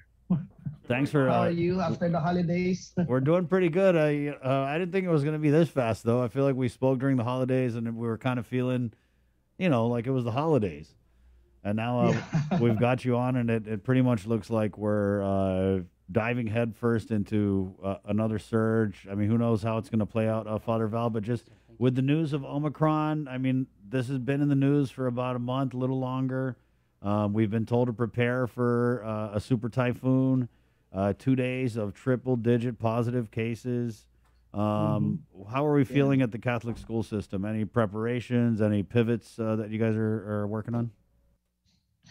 Well, first of all, of course, we know that our students have been on vacation, and our staff and faculty, everybody in the school community are, on vacation for 2 weeks. And it is always a standard procedure that every time we come from this, and we expected, of course, as it has been mentioned many times, we expected travels, family gatherings, which is kind of like difficult, of course, to control. So our administrators, before coming back to school, of course, all of those students who have traveled off island, they were requested, of course, to go on a quarantine period. And then after 5 or 6 days, they will be tested before they are allowed to come to school. They should have a negative test before the return. And yesterday, I sent an email to all our school administrators because of this increase in the cases of positive cases, of course, that they must be very observant, okay? And I'm happy to hear that some of because we recommended it, we encourage everyone that some of our faculty members on their own initiative got their own testing before returning to school. So we appreciate those who did that. And of course, as we have this increase in the number of positive cases, we ask our school administrators, of course, everybody in the school community to be more safety, conscious, to be observing all of those basic safety protocols that we have in place. I'm so happy that the mitigation plans of our schools have been approved. So far, I think our schools are safe, I would say. But of course, Chris, we know that the situation with this COVID is very fluid, very fluid. That's why, as I told the administrators, they should be very, very observant in the situations in our schools, and things may change. So we will, as the need arise, we will adjust them. Father Val, have you gotten any concerns from parents who are maybe thinking, "Oh, can I go to online?" or what's the policy with that? And then when do you guys kind of start to entertain those concerns? Because we just went 0 to 100 so quick, Father Val. You know what I mean? We went from 0 to 200 cases, right? 0 to another couple hundred last night. So it wasn't really gradual. So I'm thinking maybe parents are kind of freaking. I don't know. Are they?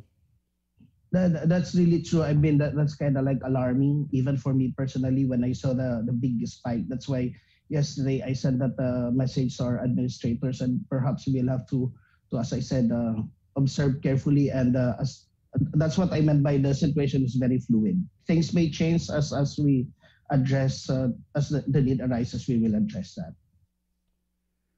What are you anticipating, though, Father Val?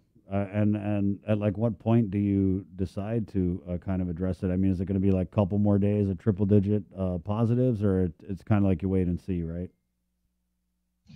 I cannot really give an answer, a definitive answer to that question, but we will really keep our eyes open and observant on this. And no, if the cases continue to rise, I think that's something that we should really address. Something that should be done.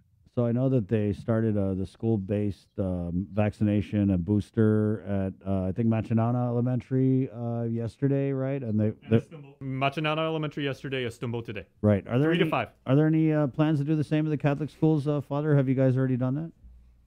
For vaccination, you mean? Like school-based vaccination. So what they're doing at Machinano and Estumbo is they're doing it, I think it was 3 to 6 p.m. after school hours, because they're saying that they want it to be more accessible for parents. Yes.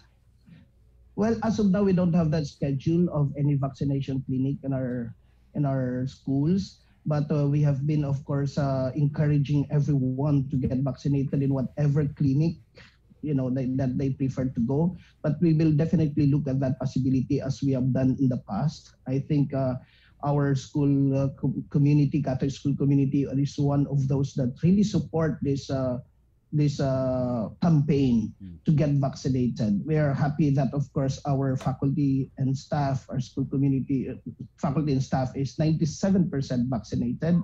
That was as of November. So I still have to find out as of today. Hopefully that some of them, the remaining percentage, hopefully they get vaccinated by the holiday season, by the Christmas season. So I will find out if there's an increase, and we'll continue to encourage them that, to be vaccinated is to be protected. And by doing that, you don't just protect yourself, but you protect your own family, you protect the whole school community. As St. Francis would say, it is an act of love for others when you get vaccinated. So we continue to encourage that, and we will definitely do everything. Our schools are really working hard. I would like to thank really our liaison officer who work hard even during Christmas break.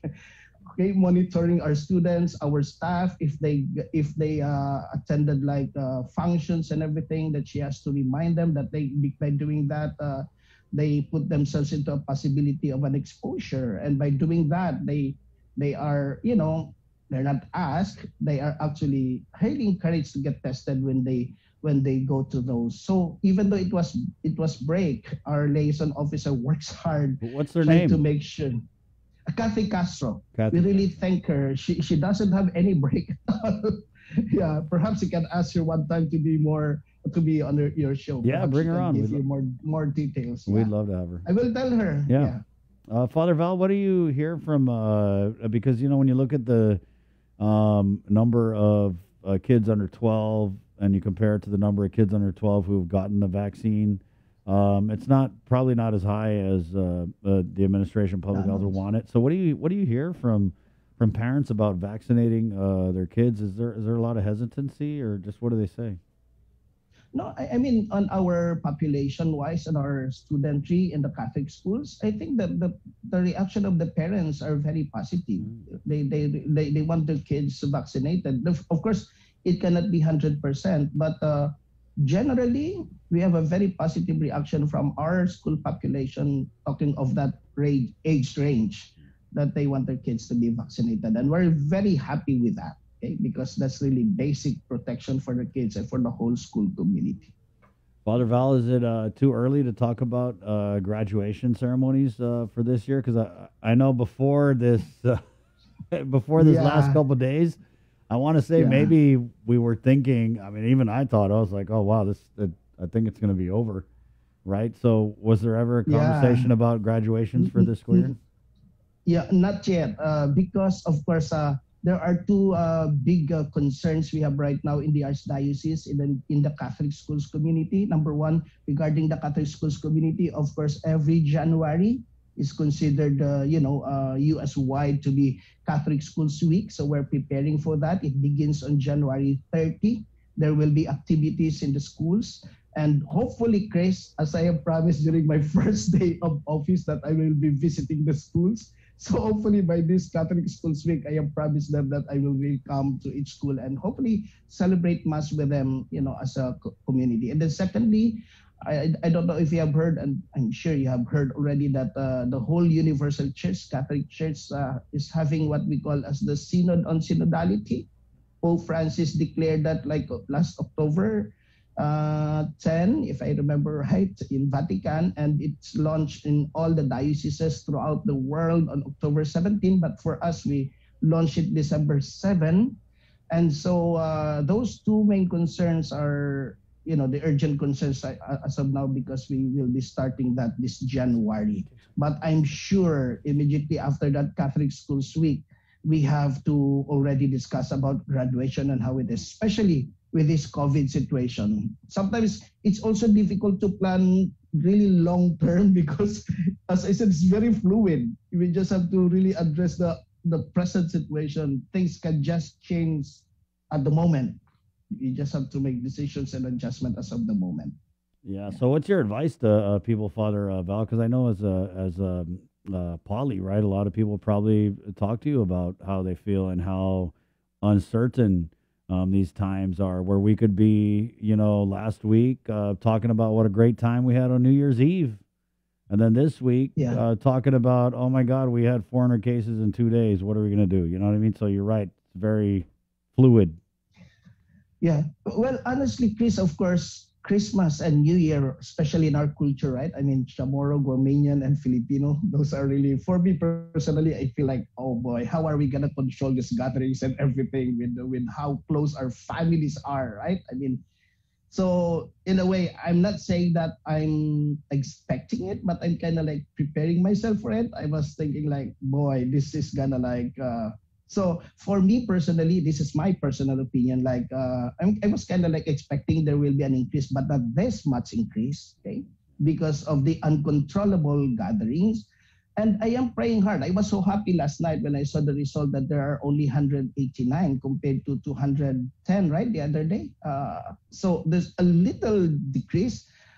I would be alarmed if it goes continuously high. I'm hoping that it slowly goes back because the season is over.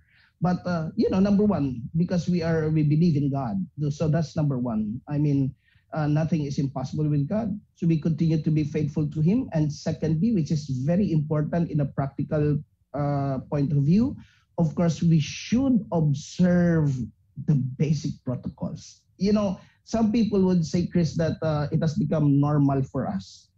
And sometimes I get scared of what they mean by normal. Normal in a sense that they get lax with the safety protocols.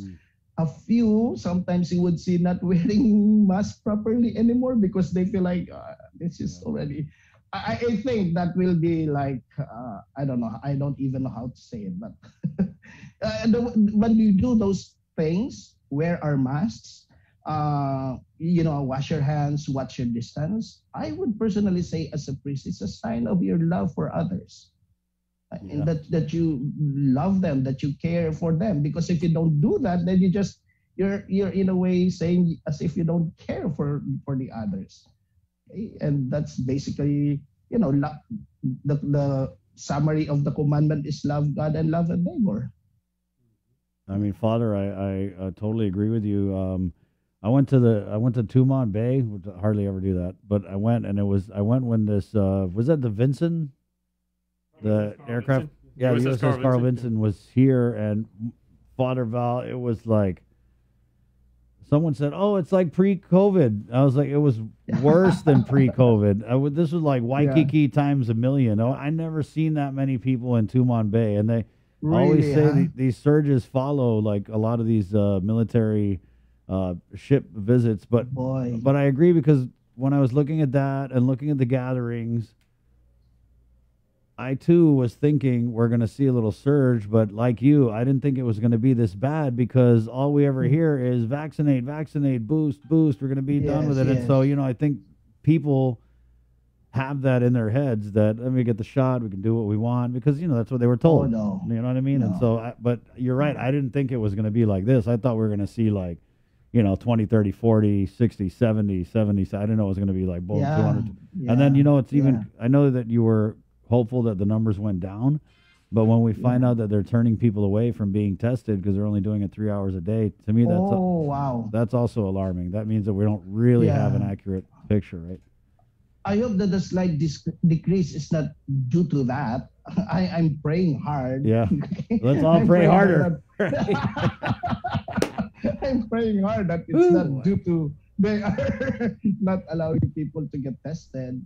Yeah, but I hope that the decrease will continue to slow down. During the Christmas season, I of course personally I avoided going to social gatherings. Although as a priest, it's kind of difficult for us to do that because people will definitely, as a priest, Father, can you come? And when you don't come, of course, there's a feeling of Father snubbed our ignored our invitation, something like that. But going to public places, I really avoided that. The first after all of this season, the first time I went to the mall because I needed to buy something was the other day. And when I went there, I'm so happy that there's few people already. Because you missed it. The Christmas season. Because the Christmas season, I'm hearing my friends, oh boy, it's crowded and everything. I said, oh my gosh. So yeah. So our people should, I think, Chris, Omicron or without Omicron. Okay. Bottom line, my dear people of God, my dear friends, I mean, to show our love for one another, it's really the basic safety protocols. Wear your mask properly. watch your distance, sanitize. Okay, so I think those are the three basic things that we should really observe. When things go not in a better situation, then that's when we have to adjust more. Right. Father Val, you're lucky you didn't go Christmas shopping at the mall, because I went, right, sir? I had anxiety. I was like, oh my God. Me too. Don't breathe. Father Val, before we let you go, I mean, is there anything else on the schools end that maybe a message to parents? Because I know that parents are probably like maybe just a little anxious with these numbers. Yeah. Well, first of all, Chris, I want to address our school community, referring, of course, to the school administrators, to the faculty and staff. We all know the situation that we are right now. I know that we have all of the safety protocols in place, mitigation plans and everything.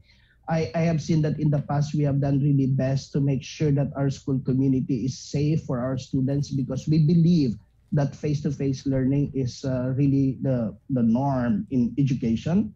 Okay, so now that there's an increase, I ask you to be more observant, to be more strict perhaps in observing all of those safety protocols that we have. And our parents, we ask you to be more understanding to the safety protocols that our schools are doing and imposing. Rest assured that we do those things not because we want to impose things, but we want to make sure that our schools are really safe for your kids. It's for all of us. Those things that we are doing are for all of us, and we assure you that our school administrators, the whole school, the Catholic education community, is trying our best to make our schools safe. Okay. I would like to, as I have already mentioned, I would like to thank Kathy Castro for really working hard. She doesn't have any break at all, Kathy, for all the things that you do for the safety of our schools and the Archdiocese in general. She's not just a liaison officer in this COVID concerns of the Catholic schools, but of the Archdiocese of Magana in general. So Kathy Castro, thank you very much for all the things that you do. We continue to work hard to make our Catholic schools a safe environment for the learning and formation of our students. So to you, Chris and Jason, Joser, thank you very much for always having the opportunity to share. Oh, Father Val, this might be, I don't know if this is in your lane, but I just thought I would ask, what is with the funerals, right? So what is the protocol now for the churches? And is there a backup that you're hearing about? No, there are no so far any norm that has been issued by the Archdiocese. We are the same safety protocols. Of course, we don't allow viewing in the churches. Funerals will just be as they come, go straight to the mass. Then after the mass, we just go straight out to the interment. So far that's what we have. We don't even allow eulogies and everything, in order to avoid the length of time of being together in a closed area, all of those things. So far, I have not received any information from the Archdiocese regarding changes in those protocols. Okay. Thank you, Father Val. Thank you. God bless you all. You too, and thank you for Merry coming Christmas. on. Happy New Year. Father, could you lead us in a prayer before you go? Because you never know. Of course, that will be an honor. Okay. In the name of the Father, the Son, the Holy Spirit. Amen. God, our loving Father, we continue to praise, worship, and thank you for you always give us the blessings that we need in order to strive to be better persons, to be better disciples of yours.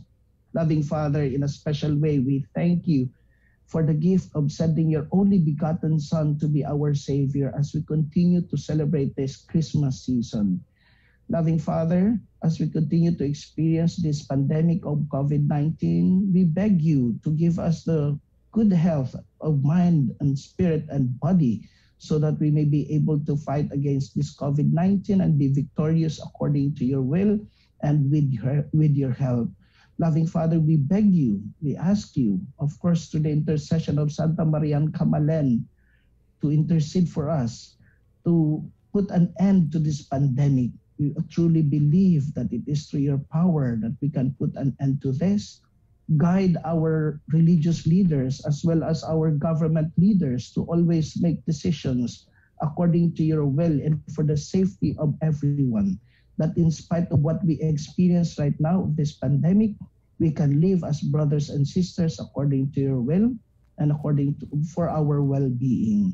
Bless all of us and help us to guide us to observe all the things that we should be doing for the safety of everyone as a sign of our love and care for one another. We ask this through Christ our Lord.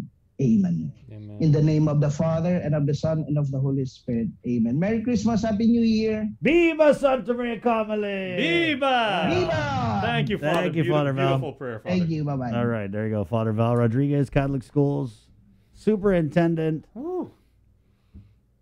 You can go get the vaccine, get the boost, and you get the spiritual boost, too. That's it. Yep, we got our Jesus boost in here. We're going to take a quick break, guys. 7:51 here on The Link. We're brought to you by Pacific Points, Calvo Enterprises, ITD, and Jack in the Box. Who's coming up on the show?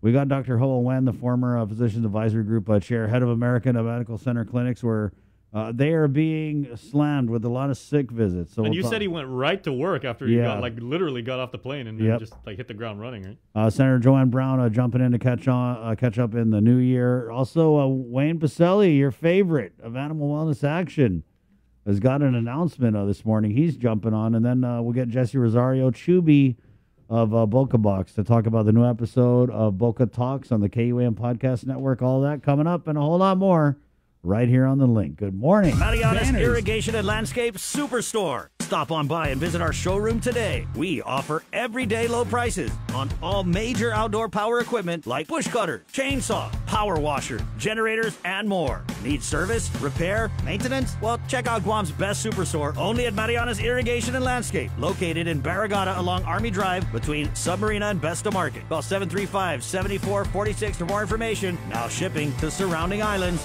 Mariana's Irrigation and Landscape Superstore.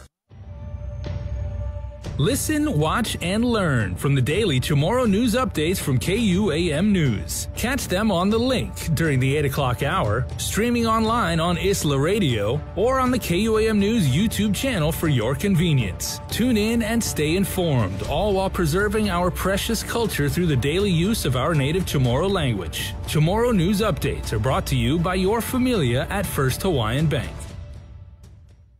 Let us know what's up on our KOAM News WhatsApp tip line at 671-727-0094. Share information about what's happening in your town, on Guam or the Sinamai, and what you want us to know. Reach us on WhatsApp at 671-727-0094.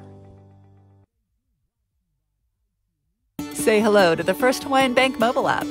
Got a question about your finances? You've come to the right place. Bring all your accounts together, even those that aren't with us, and see the big picture, right down to the smallest detail. Unlock powerful tools like Insights and Money Map that help you save time and take control of your finances. When you connect accounts with the First Hawaiian Bank mobile app, it all starts with yes. Pacific Matters is a half-hour news, culture, and lifestyle show focused on issues that impact Guam, the Northern Mariana Islands, and the larger Pacific region. Join Tomas Naglonia every Monday to discuss politics, trends, and take a deep dive into the issues changing our island home, because what happens in the Pacific matters.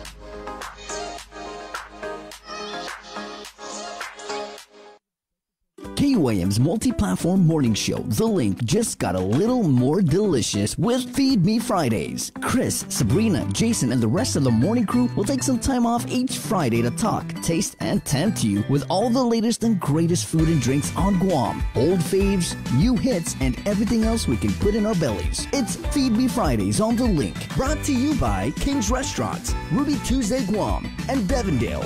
Real milk from free grazing cows. The Culture Club returns to KUAM Digital and KUAM News Weekend Edition, highlighting Guam's young artists, activists, and crafters as they work to protect, preserve, and promote our Tomoto culture. Watch this weekly feature on the digital platforms of KUAM News Weekend Edition, brought to you by Hanum, the freshest bottled water made in Guam.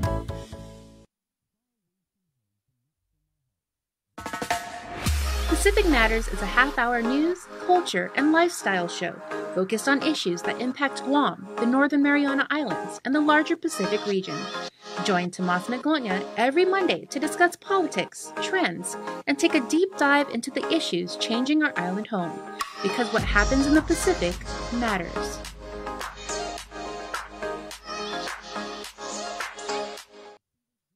The world of television is more exciting than ever. Don't miss a minute of special presentations from NBC on KUAM TV8 or from CBS on KUAM TV11. Every month, we'll bring you the fun and excitement of award shows and red carpet moments, special series presentations, and other great network programs. Brought to you locally by King's Restaurant, Ruby Tuesday Guam, and Docomo Pacific, giving you more reasons to tune in and turn on. Fall in love with TV again with the best from KUAM Communications. Get the job done the right way by getting the right stuff at East West Rental Center. With years of experience helping builders, we definitely got what you need. Call 646-1463 or visit us in Upper Tumon. Open Monday to Saturday from 7 a.m. to 5 p.m. and on Sundays from 8 a.m. to 5 p.m.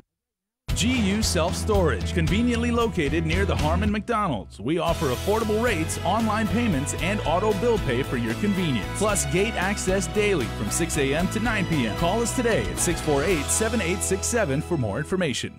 Attention basketball fans, the wait is over.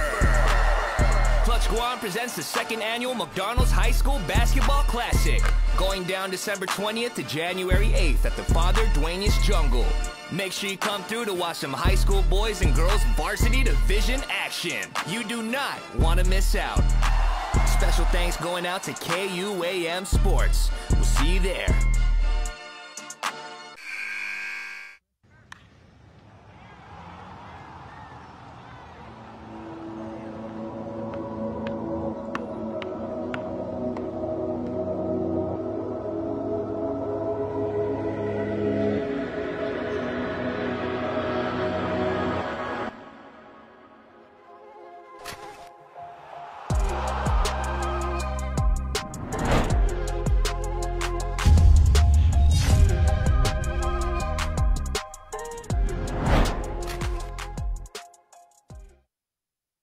The relationship between Guam and Manila, Philippines is undeniable as we share similar cultural traditions, history, and heritage. With generations of Filipinos calling Guam home, KUAM presents a monthly look at the capital city, featuring in-depth and engaging interviews on everything from medical tourism to new business and government leaders. Veteran newscaster Nestor Lecanto delivers Beyond Our Borders. This special program is brought to you by KFC.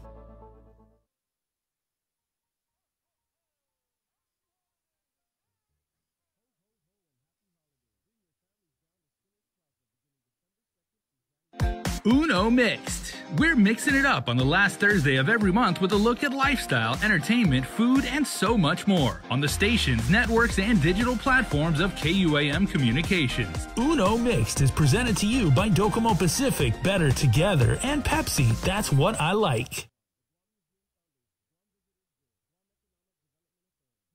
Let us know what's up on our KOM News WhatsApp tip line at 671-727-0094. Share information about what's happening in your town, on Guam or the Sinamay, and what you want us to know. Reach us on WhatsApp at 671-727-0094.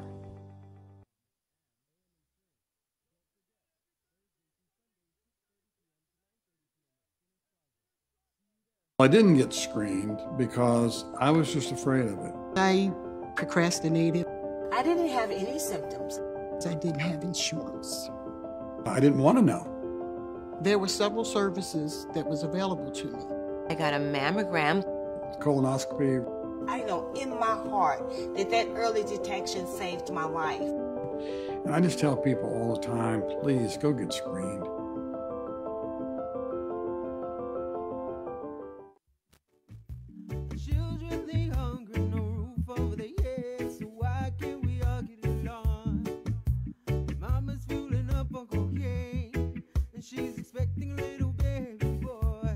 Hey, good morning. You know what I'm wondering, guys? Are people going to start like scaling back because of the high number of cases? And I mean, I don't know, Jay. Do you think a reasonable person would just jump to that conclusion that yeah, it's Omicron for sure? Probably. I mean, you're reasonable. What do you think? You think it's Omicron? I I would say most likely it is. It's probably both Delta and Omicron. Tomas, Yeah. hi, Tomas Maglonia, hi. Hi, good morning. Yes, I mean it's both, right? Okay, And we talked about this because in Saipan, and we're like, when the cases started rising in Saipan at such a dramatic rate, and they were like, is it possible that it's both Delta and Omicron at the same time, or did Omicron like immediately for whatever reason hit the NMI? Yes, I mean both are still happening. So. Let's jump over to KUAM TV, guys. We'll continue this convo on the other side. On the breeze, we're KUAM FM at Agotni, Guam. Link fam, fix yourselves. We're going on KUAM TV right now.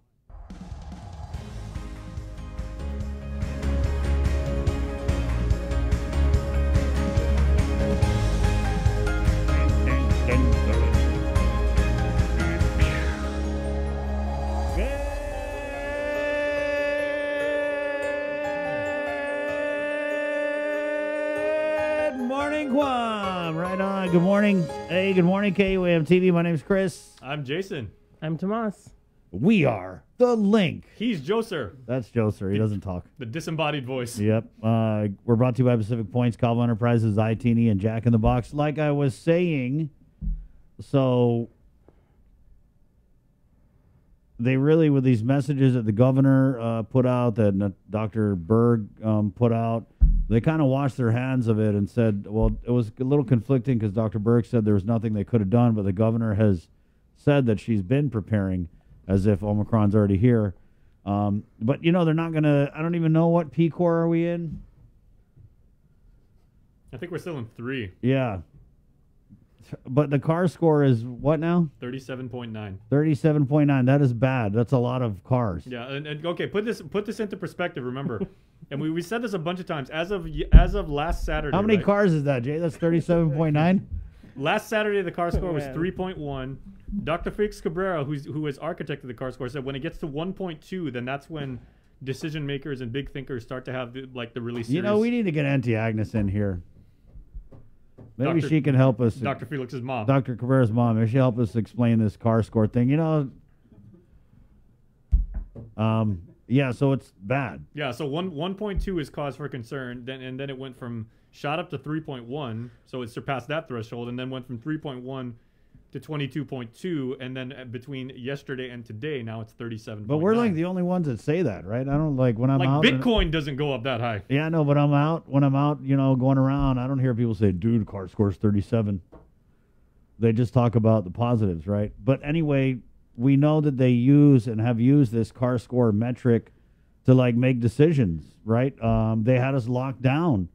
And they were like, eat your vegetables, be good boys and girls, and we're going to let you have a Thanksgiving and Christmas, right? And we did.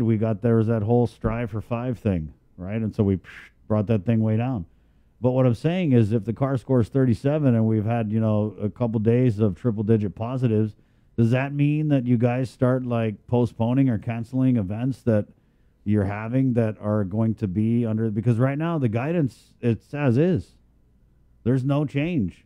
You can still dine outdoor 100, indoor it's 25 unless you're having a re-election fundraiser. Then it's whatever you want.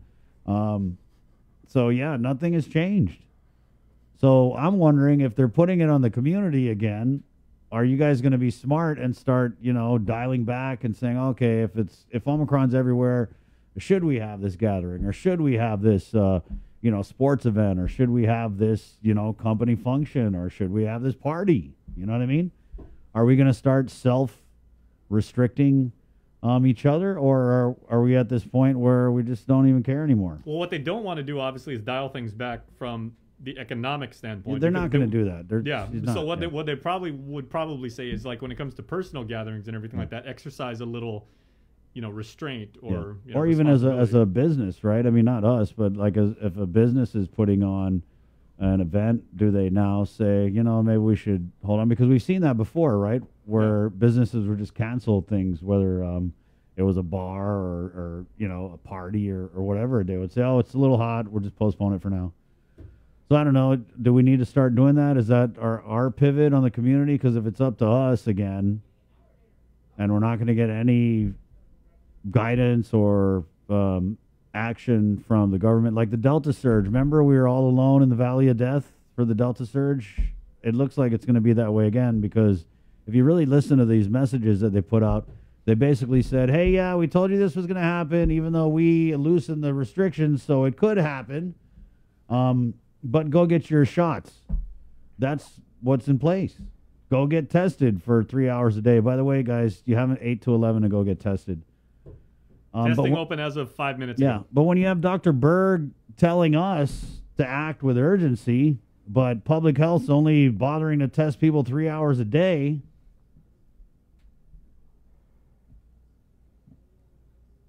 you know what I'm saying? Their flyer yesterday said, "Don't wait until it's too late." Yeah, but if it's 11:30, it's too late. It's too late.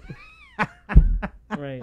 So don't wait until it's too late, guys. But if you're showing up at noon for testing that ended at 11 in the morning, then guess what?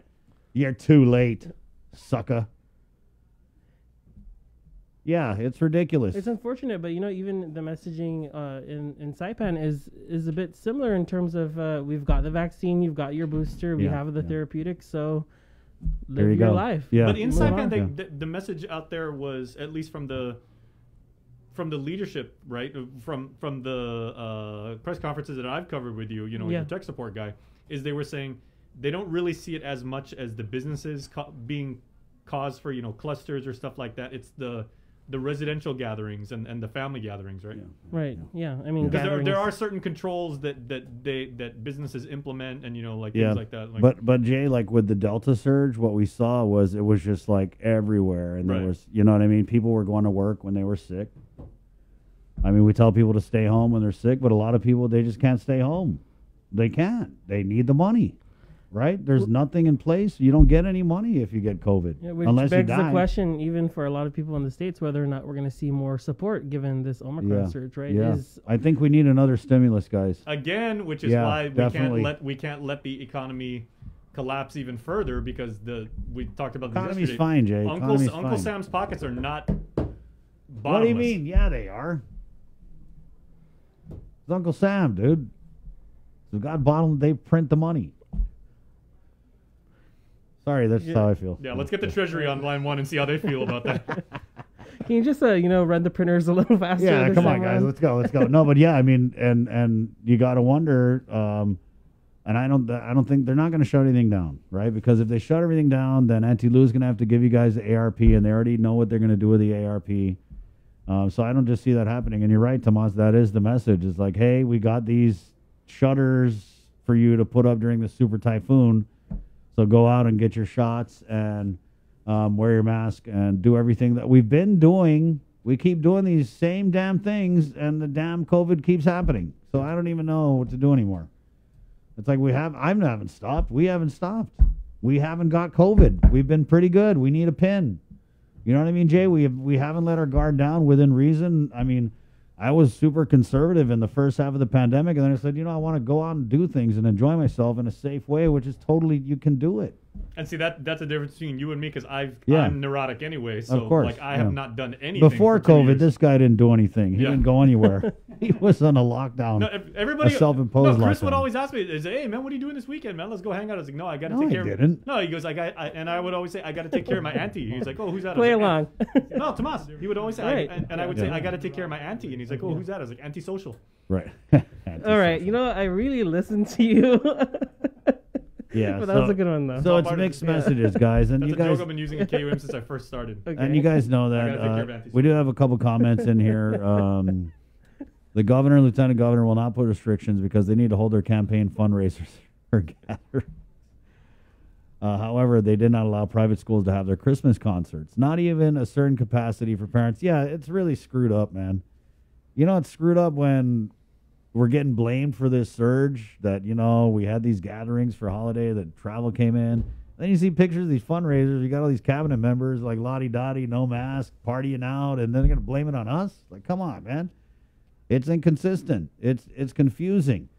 And when public health doesn't come out and do the heavy lifting, we're not doctors, right? We're not. They need to be on here doing their job. They're the public health authority. By the way, there's a town hall today at 10 a.m. Yeah, we'll be streaming that. Health, yeah. There's a new CDC guidance that's confusing the hell out of everybody. Did you see that one, Tomas? Yeah, they updated the quarantine and The isolation yeah. protocol. This Again, is like really confusing. it is. It is confusing. In fact, I'm seeing a lot of memes What on would it. be the executive summary, the TLDR? I'm gonna have to take a look at it again because they changed some really specific guidelines. Is Yeah. it with regards to testing, Chris, on the 5th day. I They're think, not or- really they're not heavily pushing the testing. Right. And some people are saying that's because there's a shortage of test kits. Well, and it's kind of, if you have to go to work, I guess you just go to work with your mask on, I guess.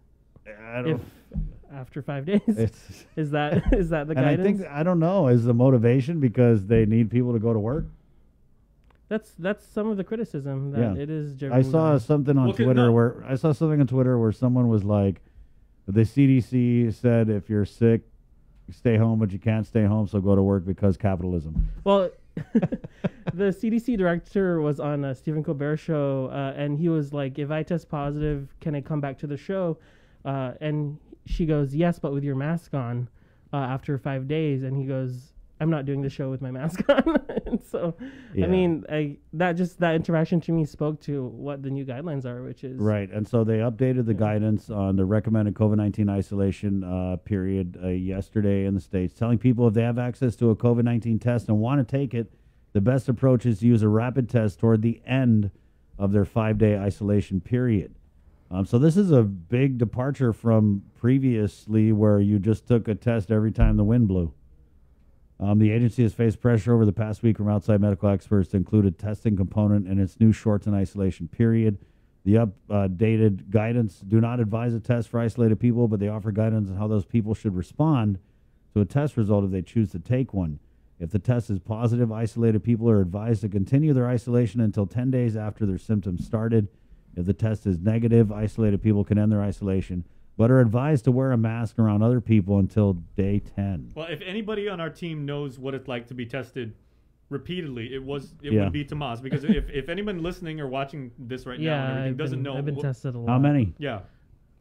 Now, probably like 80 times. Yeah. Now the majority of that is when you went Well, back it to was the when I mainland. was you in were California, yeah, and my school required us to get tested every 3 days. And so that's where the bulk of the 80 comes from. And then, of course, here going to Saipan every now and then we Right. get tested. Yeah. So who is the best swabber? But you would have school was a self swab, so you really Yeah. get you really get to Yeah. decide how deep you go Yeah, for yeah, yourself. yeah. But Chris, you were mentioning about the changing guidelines, and they also, our Daniel Perez was reporting on this. The CDC recommending anyone eligible for a booster shot 5 months after, at least 5 months after completing their primary doses. So that's also a change that recently happened. And yesterday I was discussing it. One of the biggest questions on my mind is how many people are out of those 5 months now, Yeah. and how many of them are getting infected and in the hospital. I don't know. Is that a question we ask at the town hall today? Is that Yeah. I- something else That's I wanna- interesting. How many people have waiting immunity now? Yeah. Again, and that is a big that's a big point that the Commonwealth Healthcare Corporation Right. and the physician who's detailed now to the CNMI Yes. were addressing, and that is they said a lot of the fatalities that we've seen up on Saipan have been people that did not receive the booster. Right. Yeah. How much more serious though do you think we could get if we're trying to get these typhoon shutters in the form of like boosters? Let's just talk boosters. We were told that there was going to be a big, huge campaign.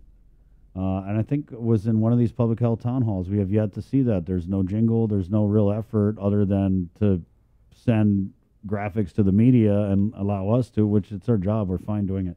But should they be doing more? They have a whole database of everyone who has been vaccinated to include their contact information. Should public health be going down the line? Hey, Mr. Barnett, we see here that you took your vaccine, 7 months ago. Did you know you have waning immunity and you're in need of a booster? Just calling to let you know. I think Rosemary put something in the comments earlier this morning, and she said public health was planning to do like an island-wide survey. Yeah, well, I mean, they should.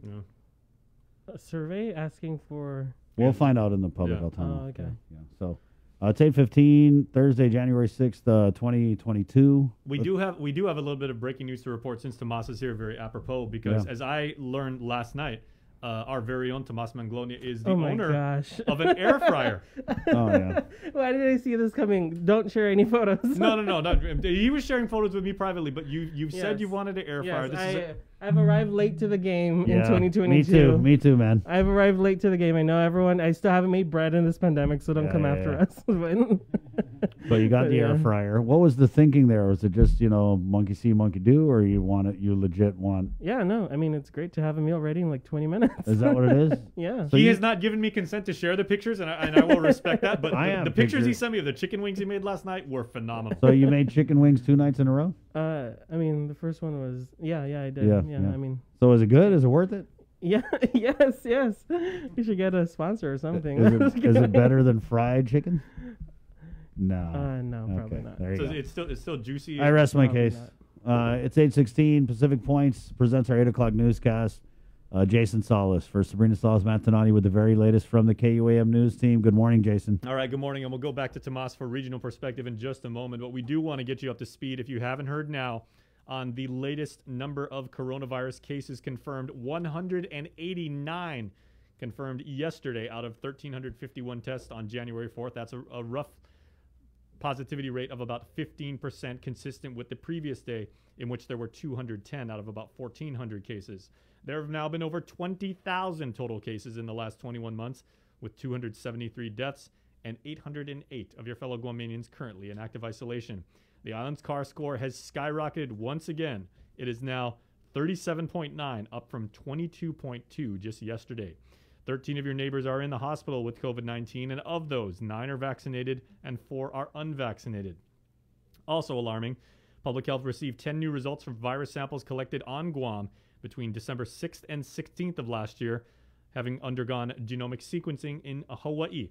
All 10 samples, 10 out of 10, were identified as being the Delta variant. As I said, we're going to get Tomas in a moment, but let's get back to the newsroom where Tyler is standing by, and she has this morning's link update. This news update is brought to you by Pacific Points. Do more, get more. Buenos and half a day, everyone. I'm Tyler Matanani with your headlines here on The Link. Administration officials are sounding the alarm over the latest COVID positivity rate. The Joint Information Center on Tuesday night reported 210 new cases, the highest number since last October. The abrupt increase prompted separate video messages from both Governor Leon Guerrero and Physicians Advisory Group Chairman Dr. Nathaniel Berg. Both said the Christmas and New Year's Eve gatherings had a lot to do with the sudden rise in infections. The governor urged residents not to wait to get tested. 2 out of the 3 deaths reported on Monday tested positive the same day they were dead on arrival to the hospital. This could mean they were unaware of the severity of their symptoms, or they waited until it was too late to act. I am concerned about this trend, but I am more confident in our protective measures to minimize hospitalizations and severe illness and prevent deaths. Public testing has resumed 6 days a week, but for only 3 hours a day from 8 a.m. to 11. The governor says she will expand testing hours, and those who are experiencing symptoms should quarantine and get tested as soon as possible. Meanwhile, Dr. Berg says it's almost certain the Omicron variant is now here. He also urges immediate testing and to see your doctor if you start feeling ill, especially those with comorbidities. I don't want to see any more dead on arrival cases. No one does. Go to the emergency room if you have symptoms that are progressively getting worse. If you have diabetes, high blood pressure, or other significant medical conditions, this becomes particularly important. Both the governor and Dr. Berg continue to urge vaccinations and the other now familiar precautions. Now, the rest is truly up to you and me as a community. The Physicians Advisory Group is constantly reviewing transmission trends, updating healthcare data, and analyzing our best defense. We will keep you updated. We do expect things to change rapidly, but Guam has performed exceptionally well throughout this pandemic, and after beating 3 surges, we have the capability and indeed the compassion to get through this as a community again. For Guam's News Network, I'm Nestor Lecanto. He was sworn to uphold the law, but he's found himself on the receiving end. KUAM was at the Superior Court Wednesday, where former DOC Deputy Director and former Court Marshal Joey Terlahi made his initial appearance. He was indicted by a grand jury back in December, and today he answered to the charges. Former DOC Deputy Director and former court marshal for the Superior Court of Guam, Joey Allen Ekfaji Terlahi, pleaded not guilty to felonious restraint as a third-degree felony and 2 charges of official misconduct as a misdemeanor. Several family members accompanied him to the court as he was scheduled to appear in person for his arraignment, however, was denied access due to an elevated body temperature. Instead, he, along with his attorney, Jay Areola, tuned in via Zoom from the next building. Terlahi waived his right to a speedy trial, requested a jury of 12, waived a reading of the indictment, and remains free on a $5,000 personal recognizance bond. The Attorney General's office asked that he be ordered to stay away from the alleged victim, along with the Superior Court of Guam's Probation and Marshal's Office, with the exception of his assigned probation officer. Areola argued that the request was vague and that his client has family members employed with both offices and that failing to specify names would set him up for potential violations. Assistant AG Leonardo Rapatis affirmed that their office would reach out to probation to find out who they intend to assign to Terlahi's case and work with Areola to ensure it's no one involved. Areola further argued that his client's felonious restraint charge was 1 year beyond the statute of limitations, to which he was ordered by Magistrate Judge Jonathan Kwan to address his concerns with Judge Vernon Perez, who was assigned to the case. Terlahi resigned from his position at DOC in September of 2019 after he was named by an FBI agent in federal court related to the indictment of former Doña Mayor Jesse Blas. Blas pleaded guilty to extortion and accepting bribes from a confidential informant posing as a drug trafficker. According to the FBI agent's testimony, Terlahi was a marshal along with other individuals who was present during an incident where Blas allegedly beat a woman up and held her for 3 days.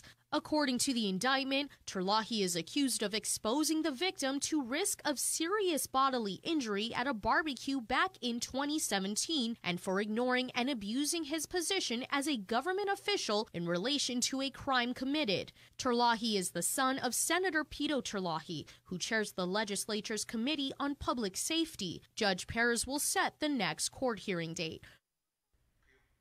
18-year-old Ronnie James Takinko has been arrested for the assault of an 86-year-old woman in Malesu. As we reported on Monday, the victim was transported to Naval Hospital after she was assaulted Sunday evening. According to court documents, Takinko had approached her asking to buy Pepsi and punched her face, which caused her to fall to the pavement and black out. He took the soda cans and an undetermined number of coins the victim was using as change. A neighbor was alerted and found the victim with blood on her face and had to shake her several times in order for her to gain consciousness. Takinko was identified by the victim, who recognized that he would always walk by her house and by the tattoo on his upper left arm. Takinko was charged with robbery as a third-degree felony, aggravated assault as a third-degree felony, and assault as a misdemeanor. He was booked and confined. More than $17 million in grant funding was dished out to 43 local child care centers. Governor Leon Guerrero made the presentation during a virtual ceremony Wednesday. Each will get $400,000 from the Guam Child Care Assistance Program Stabilization. The money is meant to stabilize the industry over the next 18 months, which was hit hard by the pandemic. About $9 million will be invested in facility improvements. Lani Tamandong is the president of the Guam Child Care Association. Help the child care industry, specifically the licensed child care centers, to close revenue gaps, to provide supplies, equipment, and to assist the centers in continuing to operate throughout this pandemic. I just want to say thank you. With this grant, we will be continuing to provide high-quality early childhood programs to the families on Guam. Meanwhile, Congressman Michael Sinicolas issued a news release saying he welcomed the news, but he also criticized the administration for what he described as the months-long delays in disbursement from the American Rescue Plan funds. That's it for now. We'll see you for tonight on KUAM News Primetime. This news update is brought to you by Pacific Points. Do more, get more. All right, and we're going to have more Guam news, including Chris's ongoing coverage of the ethics investigation, because Chris wants to show you that. So we're getting to that a little bit later. But Tomas continues to join us in the air studio right now with regional perspective. Tomas, still many things going on to our brothers and sisters up north. Yes, last night the Commonwealth Healthcare Corporation reported on Saipan 61 additional individuals confirmed positive for COVID-19 on January 4th. As of October 28th, when the CNMI surge started, there have been 3,162 cases since October 28th of 2021. Also since then, 2,523 recoveries. There are now 624 active cases, 11 hospitalizations, and the death toll remains at 18. The CNMI now has a vaccination rate of 95.9%. And wanted to shift to the ongoing coverage of Governor Ralph Torres's impending impeachment. The CNMI Governor Ralph Torres said the allegations in the 6 articles of impeachment charging him of commissions of felony, corruption, and neglect are false. In a statement responding to the impeachment committee's recent decision to place the articles for a full vote in the House next Wednesday, Torres says that if it makes it to the Senate hearing, he will prove there is legal precedent and policy for his actions. He says the false allegations put out the JGO are nothing more than a politically charged group of Democrats conspiring to sensationalize misleading information so that they divide our community and seize power for themselves. Governor Torres added, no illegal activity has ever been proven. He went on to attack the Judiciary and Governmental Operations Committee that has held several hearings investigating his travel and spending, calling some of the Democratic lawmakers bullies who lack the experience and education in public policy, ultimately questioning their bias in the process. Torres reiterated that he trusts the Senate will provide a fair process that will also afford him equal protection under the law. The House would need 14 of its 20 members to impeach Torres. 13 lawmakers signed the pre-filed resolution. And again, the House is expected to vote on the articles of impeachment next Wednesday in a House session. And yesterday, we got a chance to chat with House Speaker Edmund Villagomez, who provides more insight on the impeachment process. Here's that clip. All right, Speaker, so there's lots of news coming out of the House. I guess I just want to start with the Special Committee on Impeachment, their decision to move the resolution to the House floor. When are you expected to have a House session to where this would be voted on by the full House? I am looking at calling a session maybe next Wednesday or somewhere there around next Wednesday is the time I'm looking at calling a session. And what's your comment on how, they had their first and last meeting at the same time? Yeah. Well, that is an option that not only the special committee, but any committee has when they feel the issue is almost like, say, if it's like a deadlock in the committee and they feel they need to move it forward. That's one thing that they can recommend to the full body on their report, to have the full body decide, vote on it. And I think the committee feels that this is an issue that, that should go to the full body. I don't know what the committee discussed during their recess, but I'm pretty sure I think that's the basis of their decision. I did give them a deadline of 30 days, and the 22nd would have been the last day, and here we are with a lot of time to spare. So, I will be calling a session next week, and it will be on the agenda, and we'll see where the members, how it goes, because we can act on it on that day too as well. We can act on it on that day too as well. And we also received a statement from the House Judiciary and Governmental Operations Committee Chairwoman in the CNMI, Selena Babata, who wrote, quote, "I have read the governor's statement and I join him in thanking all the members of the bipartisan special committee on impeachment for the unanimous support to put this matter to a vote before the full House. It speaks to the diligent and meticulous task undertaken by the JGO committee." And another revealing statement by Selena Babauta, who's the chair of that committee. We'll have a full story tonight on primetime. She says, quote, "Worse yet, Governor Torres then attempted to manipulate the judicial branch by requesting a closed-door meeting between himself and the Chief Justice, which explicitly violates the model rules of professional conduct. When this was denied, he then issued a letter questioning the integrity of the entire CNMI judiciary, past and present, to preside over his lawsuit, and that lawsuit again against the JGO committee for holding him in contempt for failing to appear before them in their initial hearings." So Chris, Jason, Joser, that's going to be some of our coverage tonight from the CNMI. Wow. So continue to be big developments coming out of regional headlines. Very big. Thanks. Tomas, with the surge, though, does it seem like you're working your way out of it? No. Okay. Yeah, I think we're entering week 11 or 12. I need a count. Sometimes I lose track. Yeah. But Chris, you did this really wonderful story on the ethics. That's right. And we're gonna go to that next. It's actually about the Guam Ethics Commission, and we had Jesse Kenga on yesterday. And so here's that story. We also have Dr. Hoa Wen coming on for an update on the surge we're currently in right now. And here's that story. Good morning.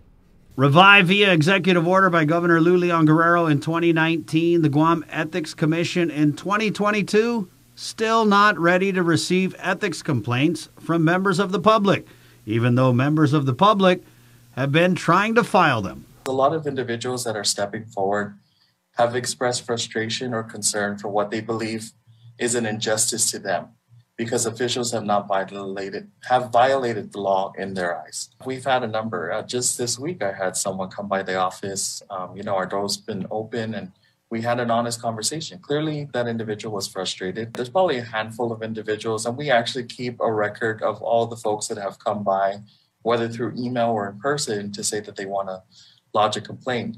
So we keep that information on hand. So once the process does open up, we've assured each of them that we would reach out to them. The governor campaigned on reviving the Ethics Commission and did so via EO in February of 2019. The EO reading, quote, "It is this administration's priority to hold all government employees to the highest ethical standards."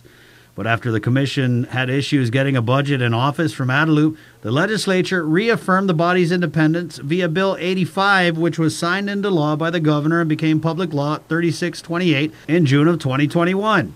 The law gives senators the authority to appropriate a budget for the commission and outlines the makeup of the body. A measure granting the commission the authority to retain its own legal counsel became law in December of last year. Kenga saying lawyering up represents what could be the last thing in the way of the public filing complaints and the Ethics Commission investigating them and rendering decisions.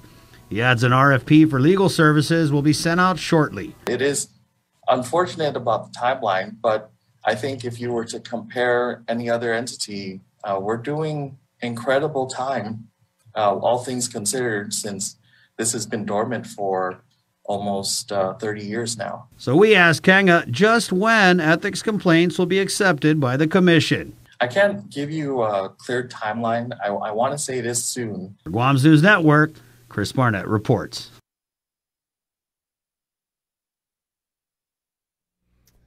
All right, and so now, as promised, the interview that probably many of you have been waiting for all morning with the rising number of cases. Again, 210 yesterday at a CAR score of 22.2. This morning, 109 positive cases. 189. 189, thank you. Positivity rate of around 15%, causing the CAR score to go up to 37.9. So our good friend, learned physician, Dr. Hoa Wen from American Medical Center, is joining us right now in the KUM News Zoom room. Yes, Good morning, right. Doc, I want to say last time we had you on, you were zooming in from sunny Florida, and I believe you said buckle up in January, and I hate it when you're right. You're a great guy. I love you, but I hate it when you're right, because you were right about the Delta surge. You were the leading voice early on calling for restrictions, right? I mean, you were at the head of it. And the rest is history. That was just a terrible, tragic surge, and you were calling for us to prepare for Omicron. And here we are. So I guess just right off the bat, is this Omicron on Guam, in your opinion? Yeah, it's most likely is Omicron already arrived in Guam, and it's but we still cannot forget that we still have Delta in the community. So that's the scary part. The Omicron would be very much a lot more contagious than the Delta, but it's not as deadly. So when we have a lot of gathering especially with the vaccinated people, you're going to have an increased risk of passing on and have a resurge of the Delta variants. But Omicron will be here. It's going to be here for the next several weeks until it kind of burn out. And the question is how long it's going to burn out. It's going to take 4 weeks, 6 weeks, or 8 weeks. Well, we don't know. But I know that we have ordered a machine to kind of do the genome sequencing that hopefully will come in soon. That will kind of shorten the time for us to kind of find out is it Delta or Omicron. But right now, you got to assume that both of them is out there in the community at this point. So our people in Guam have to be kind of modify their behavior, their lifestyle, in order for us to try our best to control the surge.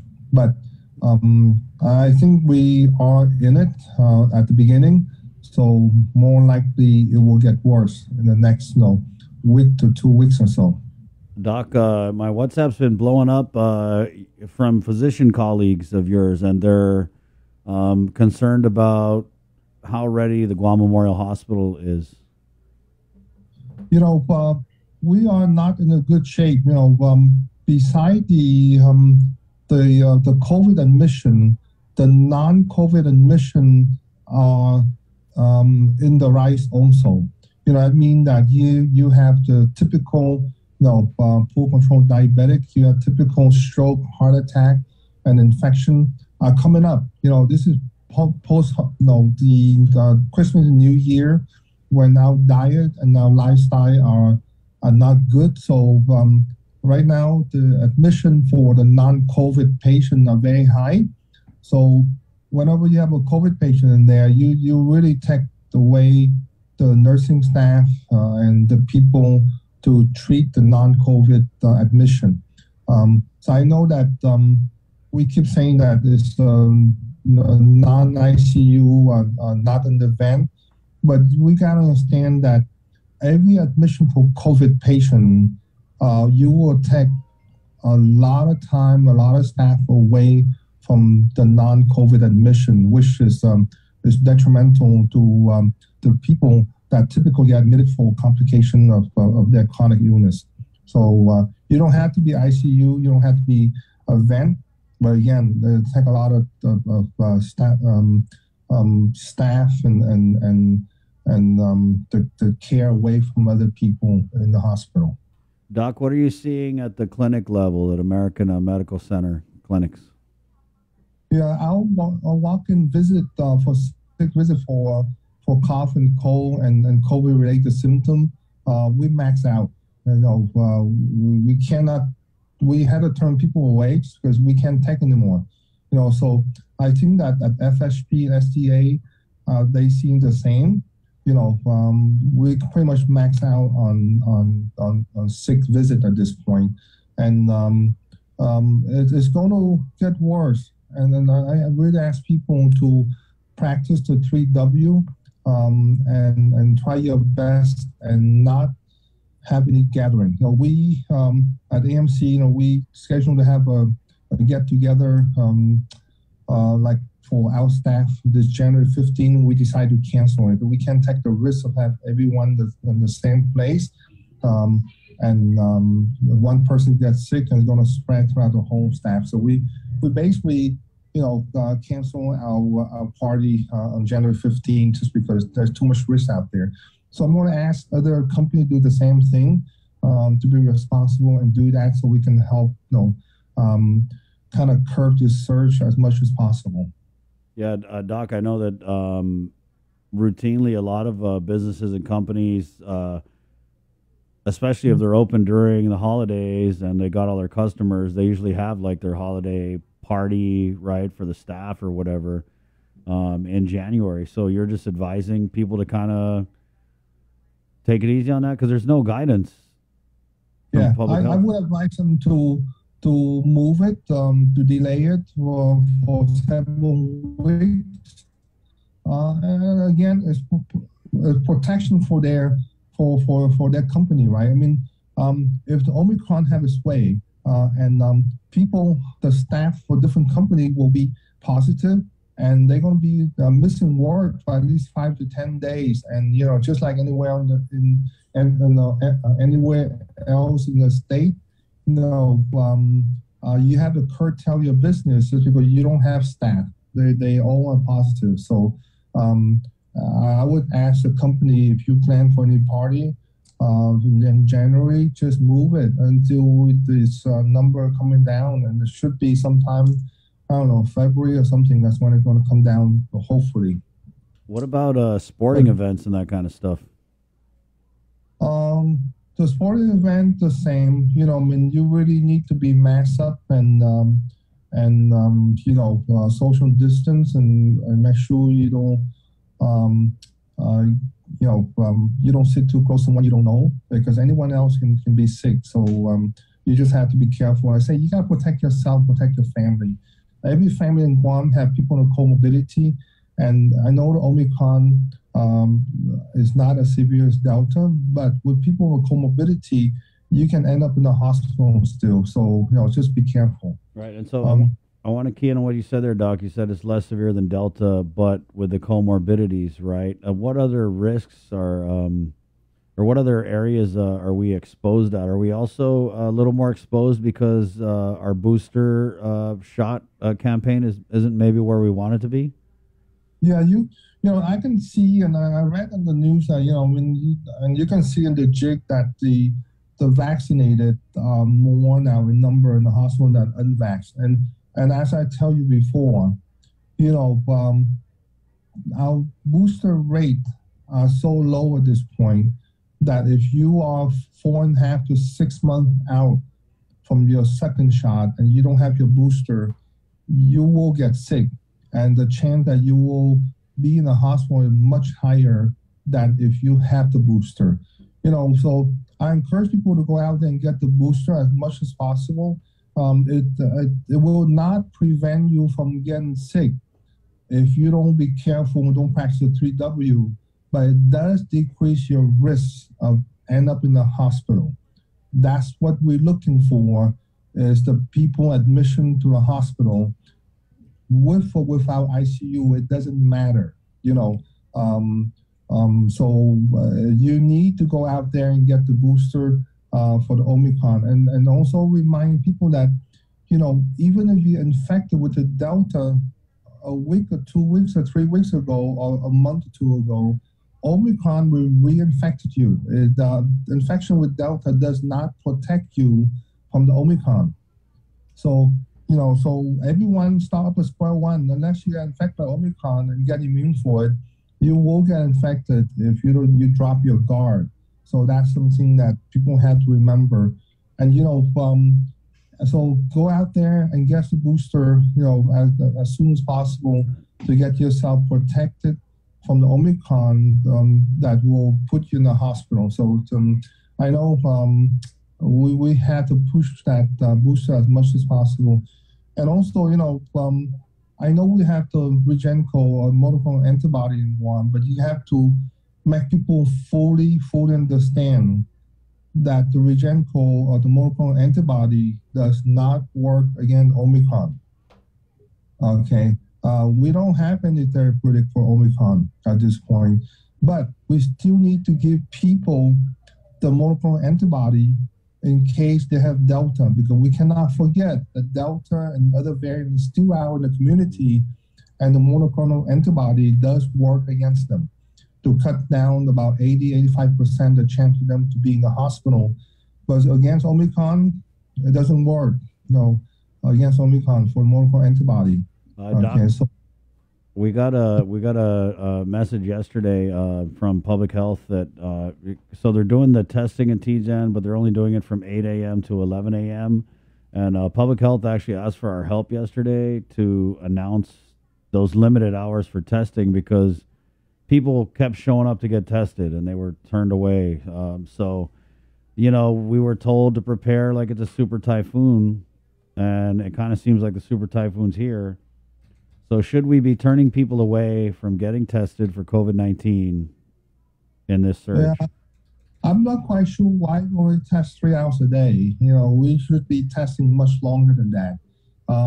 For every infection you have out there that's positive, there are at least 3 or 4 more out there that is positive that but is not tested. So you at this point you want to be tested as much as possible, and to me the hours should be longer and there should be more site on the testing.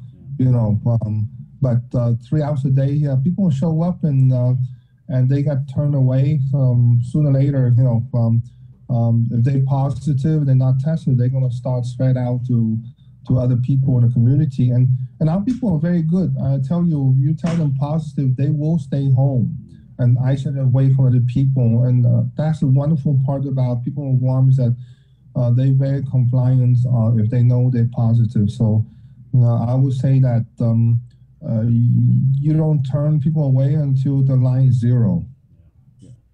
Doc, what about reporting some of these positives? Because it kind of seems like there's... So GDOE is reporting their cases that they test out at the schools. But previously during this pandemic, if you had a government agency had an employee who tested positive, they would report it.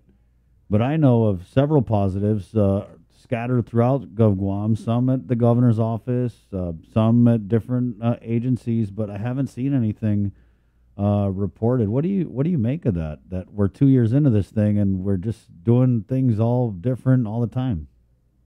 I think the place at GDOE, because you have involved the student, that you should be reported so public would know. At any agency, I don't see the need to let people know just because they not really have a lot of come in a lot of contact with our people. But at the school, they have to report that just because the parents need to be comfortable and send their kid to school. So that's something that you have to do.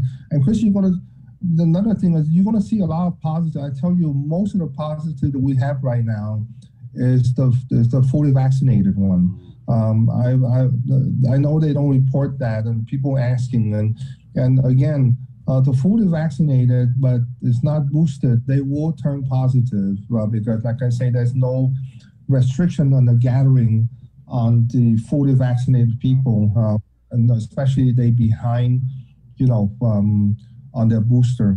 And but there's a few places like Hawaii consider that you're not fully vaccinated, you get the boost. You have to get the booster. So it might come that way that we might consider that, hey. We used to call it pandemic of the unvaccinated, but I think right now it's pandemic of the fully vaccinated, just because they are without restriction and with the gathering, so they're going to be a lot more positive in the fully vaccinated unless they get the booster, So because the unvaccinated, they're very careful and they don't have a chance to mingle in a crowd like the fully vaccinated. So I think our effort right now is, number one, is to really stop segregating the fully vaccinated against the unvaxxed and the boosted one. We should basically get rid of that. Time change. When you have this high percentage of people fully vaccinated already, we got to stop segregating them and basically concentrate on our effort and get people get boosted. And that's our effort supposed to be, is get people get that third shot. But at the fully vaccinated, most of the positive will be the fully vaccinated. Doc, I mean, just anecdotally, I know of someone who is fully vaccinated, caught Delta, and then they just got infected again.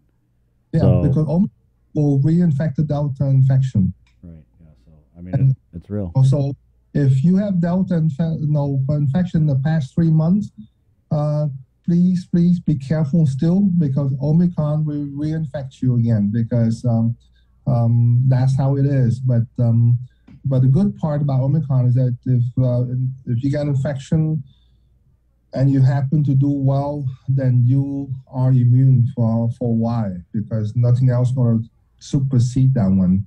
But for right now, we just have to be careful. You know, the theory of let the thing go, get this natural course, can be a dangerous theory to go with, just because, again, we will lose people in life, and we lost enough life already. I mean, that seemed like that was the policy during the Delta surge, right? So what's up with your buddy Dr. Berg? Is that his advice to the governor, is to just let the Omicron run wild and then everyone will have super immunity? I don't know. You know, that's a approach that can be very dangerous. Like I say, this it can really hit you when one of your family members turn positive. Then that's when it hits you. But again, that's what you don't want. So you know, I think that again, if you don't put any restriction, anything like that on people at this point, the main campaign right now is get people to be boosted, to try to prevent the hospitalization, and try the best to do the campaign and educate the parents on the vaccination on children. That's something that I didn't talk about, because Omicron affected children a lot more than any variant in the past. You know, so we have to make sure that we provide a good campaign, a good educating material for the parents to get their children to be vaccinated from 5 and up, just because, again, Omicron affect children much more than any variants we have in the past. And we know that. We have data to show that. Thank you, Doc. You're welcome, Chris. But yeah, I say buckle up. And everyone have to do his own part. And again, if the company, if you have party, be responsible and kind of delay your party. We did for our party. We can delay it. There's some safety for your employee is the main concern for everyone. Thank you, Doc. You're welcome, guys. Be safe. Oh, we will. Okay. Yeah. We hate it when he's right, but we'll take him anyway. Dr. Ho-Wen, 8:52. We're going to take a quick break. Senator Joanne Brown is ready to go in the KUAM News Link Zoom room. Coming up, good morning. Get the job done the right way by getting the right stuff at East West Rental Center. With years of experience helping builders, we definitely got what you need. Call 646-1463 or visit us in Upper Tumon. Open Monday to Saturday from 7 a.m. to 5 p.m. and on Sundays from 8 a.m. to 5 p.m. Do you feel like you're missing out on something? Make life more rewarding with Pacific Points. Earn and redeem points for bill rebates and free load at IT&E, discounts on fuel at Shell, vouchers at Foodies, and United Mileage Plus miles. You can even pay with Pacific Points at IT&E, Shell, and Foodies. Pacific Points. Do more, get more. Mariana's Irrigation and Landscape Superstore. Stop on by and visit our showroom today. We offer everyday low prices on all major outdoor power equipment like bush cutters, chainsaw, power washer, generators, and more. Need service, repair, maintenance? Well, check out Guam's best superstore only at Mariana's Irrigation and Landscape, located in Barragata along Army Drive between Submarina and Besta Market. Call 735-7446 for more information. Now shipping to surrounding islands. Mariana's Irrigation and Landscape Superstore. GU Self-Storage, conveniently located near the Harmon McDonald's. We offer affordable rates, online payments, and auto bill pay for your convenience. Plus gate access daily from 6 a.m. to 9 p.m. Call us today at 648-7867 for more information. Say hello to the First Hawaiian Bank mobile app. Got a question about your finances? You've come to the right place. Bring all your accounts together, even those that aren't with us, and see the big picture, right down to the smallest detail. Unlock powerful tools like insights, and MoneyMap that help you save time and take control of your finances. When you connect accounts with the First Hawaiian Bank mobile app, it all starts with yes. I didn't get screened because I was just afraid of it. I procrastinated. I didn't have any symptoms. I didn't have insurance. I didn't want to know. There were several services that was available to me. I got a mammogram. Colonoscopy. I know in my heart that early detection saved my life. And I just tell people all the time, please go get screened. See what's on TV tonight with schedules, network news and notes, local promotions and giveaways on KYM Communications social media pages. Like and follow us on Facebook or Instagram now for all the latest and never miss out.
Baby, Idaho's not for me, don't need no jacket. 8:57 here on the link. Everybody's favorite cockfighting hater, Wayne Pacelli, Animal Wellness Action, coming up here on the show. It's January 6th, first Thursday of 2022. Senator Joanne Brown, Republican, joins us. Wow, Senator, it's been a while. I haven't seen you since last year. I know. It's time's flying by so fast, isn't it? Yeah, crazy. Definitely didn't think we'd be in another surge this quick, but wow, here we are. Gosh, it's like it's like Groundhog's Day every day. It's just a different name, and certainly hope everyone is out there taking all the precautions that we need.